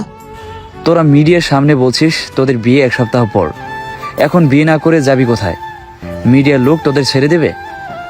আমি আমার সব ফ্রেন্ডদের ফোন করে বলে দিয়েছি আমার ভাইয়ের বিয়ে। আমরা সবাই তোর খারাপ চাই না, তুই ফারিয়াকে বিয়ে করে নি। আমি কোনো কথা না বলে রুমে চলে এলাম। তখন আবির ফোন দিল। এসব কি শুনছি? আমাদের না জানিয়ে তুই বিয়ে করছিস? আরে ধুর ছাড়ো তো, আমি ফারিয়াকে বিয়ে করছি না। আরে মাম্মা, তোমরা মিডিয়ার সামনে বলছো বিয়ে না করলে কি হবে, ভেবে দেখেছ? এতদিন পর ফারিয়া একটা কাজের কাজ করছে। আমার এখন ভালো লাগছে না, আমি ফোন রাখছি। ঠিক আছে। আমি ফোন কেটে দিয়ে ফোন বন্ধ করে রাখলাম। এইভাবে কেটে গেল 4 দিন। একদিন সকালে ঘুম থেকে উঠে ফ্রেশ হয়ে রেডি হচ্ছি অফিসে যাওয়ার জন্য, তখন স্যার ফোন দিল। তোমার ইমেল গ্রহণ করা হয়েছে। তোমাকে আর ফারিয়ার 10 দিনের ছুটি মঞ্জুর করা হয়েছে। তোমাদের বিয়ের কার্ড আমি পেয়েছি। কিন্তু স্যার। কোনো কিন্তু না, ভালোভাবে বিয়ের আয়োজন করো। স্যার আমার কোনো কথা না বলে ফোন কেটে দিল। আমি ইমেল চেক করে দেখি আমার ফোন থেকে আমার বিয়ের ছুটিতে আবেদন করা হয়েছে। আমি আম্মুর কাছে এলাম। আমার ফোন থেকে রিয়াজ স্যারকে কে ইমেল পাঠিয়েছে? তোর আব্বু ছুটির জন্য আবেদন করছি, তোর ব্যাগ গুছিয়ে রাখা আছে, নাস্তা করে সবাই একসাথে বের হব। কোথায় যাব? কোথায় আর যাব, তোর বিয়ে আমাদের গ্রামে হবে, এখানে না। আমি নাস্তা করে চুপচাপ বসে রইলাম। সবাই রেডি হয়ে গাড়িতে করে বাড়ির উদ্দেশ্যে রওনা দিলাম। বিকেলের দিকে বাড়িতে এসে পৌঁছালাম। সারা রাস্তায় আমি একটাও কথা বলিনি। বাড়িতে এসে ফ্রেশ হয়ে বসে আছি। ভাইয়া চা দিব, কফি দিব? আমাকে 1 কাপ চা দিলেই হবে। আচ্ছা। নিশি কিছুক্ষণ পর 1 কাপ চা দিয়ে চলে গেল। আমি চা খেতে খেতে শুরু করলাম। ফারিয়া আমার সাথে এমনটা কেন করলো? আমার যে অনেক ভালো ছেলে পেত, আমার জন্য তার জীবনটা নষ্ট হয়ে যাবে। হঠাৎ ফারিয়ার ফোন এলো। কি করতে ফোন দিয়েছ? আমার উপরে এখনো রেগে আছো? 2 দিন পর আমাদের বিয়ে হচ্ছে, এখন আমার উপরে রেগে থাকলে চলবে? বিয়ে হচ্ছে তাই আমি কি ডাজবো? আমাকে বিরক্ত করো না তো। বিয়ের পর বুঝিয়ে দিব আমাকে অবহেলা করার শাস্তি কি। সেই ছোট্ট থেকে তুমি আমাকে অবহেলা করে আসছো। যখন জানতে পারলাম তুমি রিয়াকে ভালোবাসো, আমি তোমাকে আর বিরক্ত করিনি। নিজে অনেক কষ্টে থাকছি, কাউকে বুঝতে দেইনি। যখন জানতে পারলাম রিয়া তোমার সাথে প্রতারণা করছে, তখন আমি আবার তোমার কাছে আসছি। আমি হাল ছেড়ে দেওয়ার পাত্রী নই। তুমি যদি আমাকে এইবার না গ্রহণ করো, তাহলে আমি হয়তো মরেই যাব। আমাকে তুমি এত অবহেলা করো কেন? তোমার কষ্টটা কষ্ট আর আমার কষ্টটা কষ্ট না? আমার চেয়ে তুমি ভালো ছেলে পাবে। আমি চাই না তুমি আমার কষ্টের জীবনে আসো। আমি তোমাকে ছাড়া কাউকে চাই না। তুমি যদি আমাকে বিয়ে না করতে আসো, তাহলে আমি বিয়ের আচরিক বিষ খেয়ে আত্মহত্যা করবো, আর তার দায়ী তুমি থাকবে। পাগলামি করো না। আমি পাগলামি করছি না, আমি আমার অধিকার আদায় করতে চাইছি। আমার কথা মনে রাখবে। ফারিয়া ফোন কেটে দিল। আমি ফারিয়াকে বোঝানোর জন্য ফোন দিলাম, কিন্তু ফোন বন্ধ বলছে। রাতে না খেয়ে ঘুমিয়ে পড়লাম। পরের দিন সকালে ঘুম থেকে উঠে দেখি আত্মীয় স্বজন বাড়িতে ভরে গেছে। আমি ফ্রেশ হয়ে নাস্তা করছি, তখন আবির, রাফি আরও কয়েকটা ফ্রেন্ড এলো। রাতে তোকে বিরক্ত করিনি, আমরা সবাই গতকালে এসেছি। ও বস, তোরা নাস্তা কর। আমাদের নাস্তা অনেক আগেই হয়ে গেছে। নাস্তা শেষ করতেই আঙ্কেল আমাদের সবাইকে কাজ বুঝিয়ে দিল। আচ্ছা। তোমরা সবাই শোনো, বাড়িতে অনেক আত্মীয় স্বজন এসেছে, এদের থাকার ব্যবস্থা করতে হবে। বিকেলের দিকে সিআইডির প্রধান আর অনেকে আসবে, তাদের আপ্যায়নের ব্যবস্থা করতে হবে। এত মানুষ থাকবে কোথায়, সেই চিন্তা। মেয়ে অফিসারগুলো ফারিয়ার সাথে থাকবে বলেছে। এতে কোনো সমস্যা নেই। গ্রামে আবার হোটেল নেই যে ভাড়া করব। স্যার, আমি একটা কথা বলবো। বলো। আমার 2 চাচার পরিবার বিদেশ চলে গেছে, তাদের বাড়ি খালি পড়ে আছে, আমি দেখাশোনা করি। আমি চাচাদের ফোন করে বলি যে তাদের বাড়িতে লোকজন রাখার কথা। আমি তো ভুলেই গিয়েছিলাম, আমাদের পাশে যে 2টা খালি বাড়ি পড়ে আছে, আমার কাছে ফোন ধরিয়ে দাও। আচ্ছা। আব্বু নীলের চাচাদের সাথে কথা বলে সব ঠিকঠাক করলো। আমি রুমে এসে ফারিয়ার কথা ভাবছি। আমি মেয়েটার সাথে এমন আচরণ করছি কেন? সে তো আমাকেই ভালোবাসে। সারাদিন অনেক কিছু ভাবলাম, কিন্তু ভেবে কিছু হলো না। সন্ধ্যায় আমার গায়ে হলুদ অনুষ্ঠান শুরু হলো। পরের দিন আমি ঘুম থেকে উঠে ফ্রেশ হয়ে আমি কাউকে কিছু না বলে বাড়ি থেকে চুরি করে বের হয়ে এলাম। এদিকে আবির আর রাফি আমাকে খুঁজতে শুরু করলো, কিন্তু আমাকে পেল না। রাফি, সাগর কোথায় গেল? আমি কি করে বলবো, আন্টির কাছে গিয়ে জিজ্ঞাসা করি। চল তাড়াতাড়ি। 2 জন আম্মুর কাছে এসে বলল আমাকে খুঁজে পাচ্ছে না। তাড়াতাড়ি সাগরকে খুঁজতে শুরু করে দাও। ফারিয়া যদি জানতে পারে তাহলে কি হবে সেটা ভেবে দেখেছো? ঠিক আছে। সবাই আমাকে খুঁজে শুরু করে দিল। আমি গ্রামের মাঠের শেষ প্রান্তে বসে আছি আর ভাবছি আমি কি সত্যি ফারিয়ার সাথে খারাপ করছি। ফারিয়া বলেছিল আমি যদি বিয়ে করতে না যাই তাহলে আত্মহত্যা করবে, আর তার দায় সম্পূর্ণ আমার। এদিকে কেউ আমাকে কোথাও খুঁজে পেল না।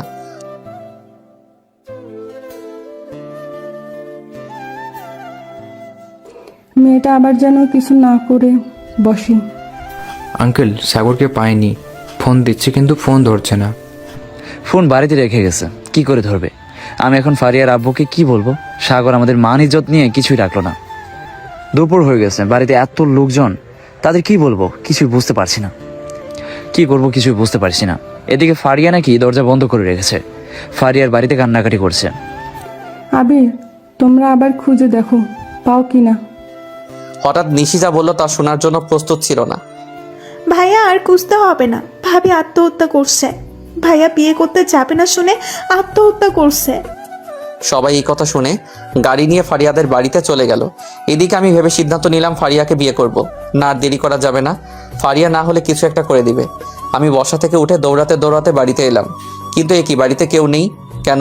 সবাই কোথায়? স্যার আপনি এখানে, আর আমরা আপনাকে কোথায় না কোথায় খুঁজছি। বাড়িতে লোকজন কোথায় গেছে সবাই? আমার সাথে আসুন। নীল আমাকে গাড়িতে করে ফারিয়ার বাড়িতে নিয়ে এলো। ফারিয়াদের বাড়িতে এত লোক এক জায়গায় ভিড় করছে কেন কিছুই বুঝতে পারছি না। এখানে এত ভিড় কেন? ভিড় ঠেলে গেলেই দেখতে পাবেন। আমি ভিড় ঠেলে গিয়ে দেখি একটা খাটে একটা লাশ শুয়ে আছে, পাশে সবাই কান্নাকাটি করছে। আমি লাশের মুখে কাপড় যেই তুলছি তখনই আমি চিৎকার করে উঠলাম, ফারিয়া তুমি আমাকে ছেড়ে চলে যেতে পারো না। বিয়ে করতে আসতে দেরি হয়েছে বলে তুমি আমাকে ছেড়ে চলে যেতে পারো না। আমার চিৎকার শুনে আব্বু আম্মু দৌড়ে এসে পড়ল। বাবা, তুই ঘুম থেকে উঠে এমন করে চিৎকার করে উঠছিস কেন? এসির ঠান্ডায় তুই এত ঘেমে গেছিস কেন? আম্মু, ফারিয়া আত্মহত্যা করছে, ওরা ফারিয়াকে নিয়ে চলে যাচ্ছে। কি সব আবল তাবল বকছিস? আব্বু আমাকে ধরে ঝাঁকুনি দিল। ফারিয়া বাড়িতে আছে আর সে ভালো আছে। তুই মনে হয় স্বপ্ন দেখছিস। তখন আমার হুঁশ ফিরল। ও তোমরা বাইরে যাও, আমি ফ্রেশ হয়ে আসছি। আমি বেড থেকে উঠে ফ্রেশ হয়ে খেতে গেলাম। ভাইয়া ভাবি তোকে ফোন দিতে বলছে। আমি পারবো না। ঠিক আছে, আমি ভাবিকে বলে দিব। তোর ইচ্ছা। আমি নাস্তা শেষ করে বাইরে এসে দেখি সবাই কাজ নিয়ে ব্যস্ত হয়ে আছে। সকালের মধ্যে লোকজন বাড়িতে ভরে গেল। দুপুরের দিকে গোসল শেষ করে বিয়ে করতে বের হলাম। ফারিয়াকে আর কষ্ট দেওয়া যাবে না।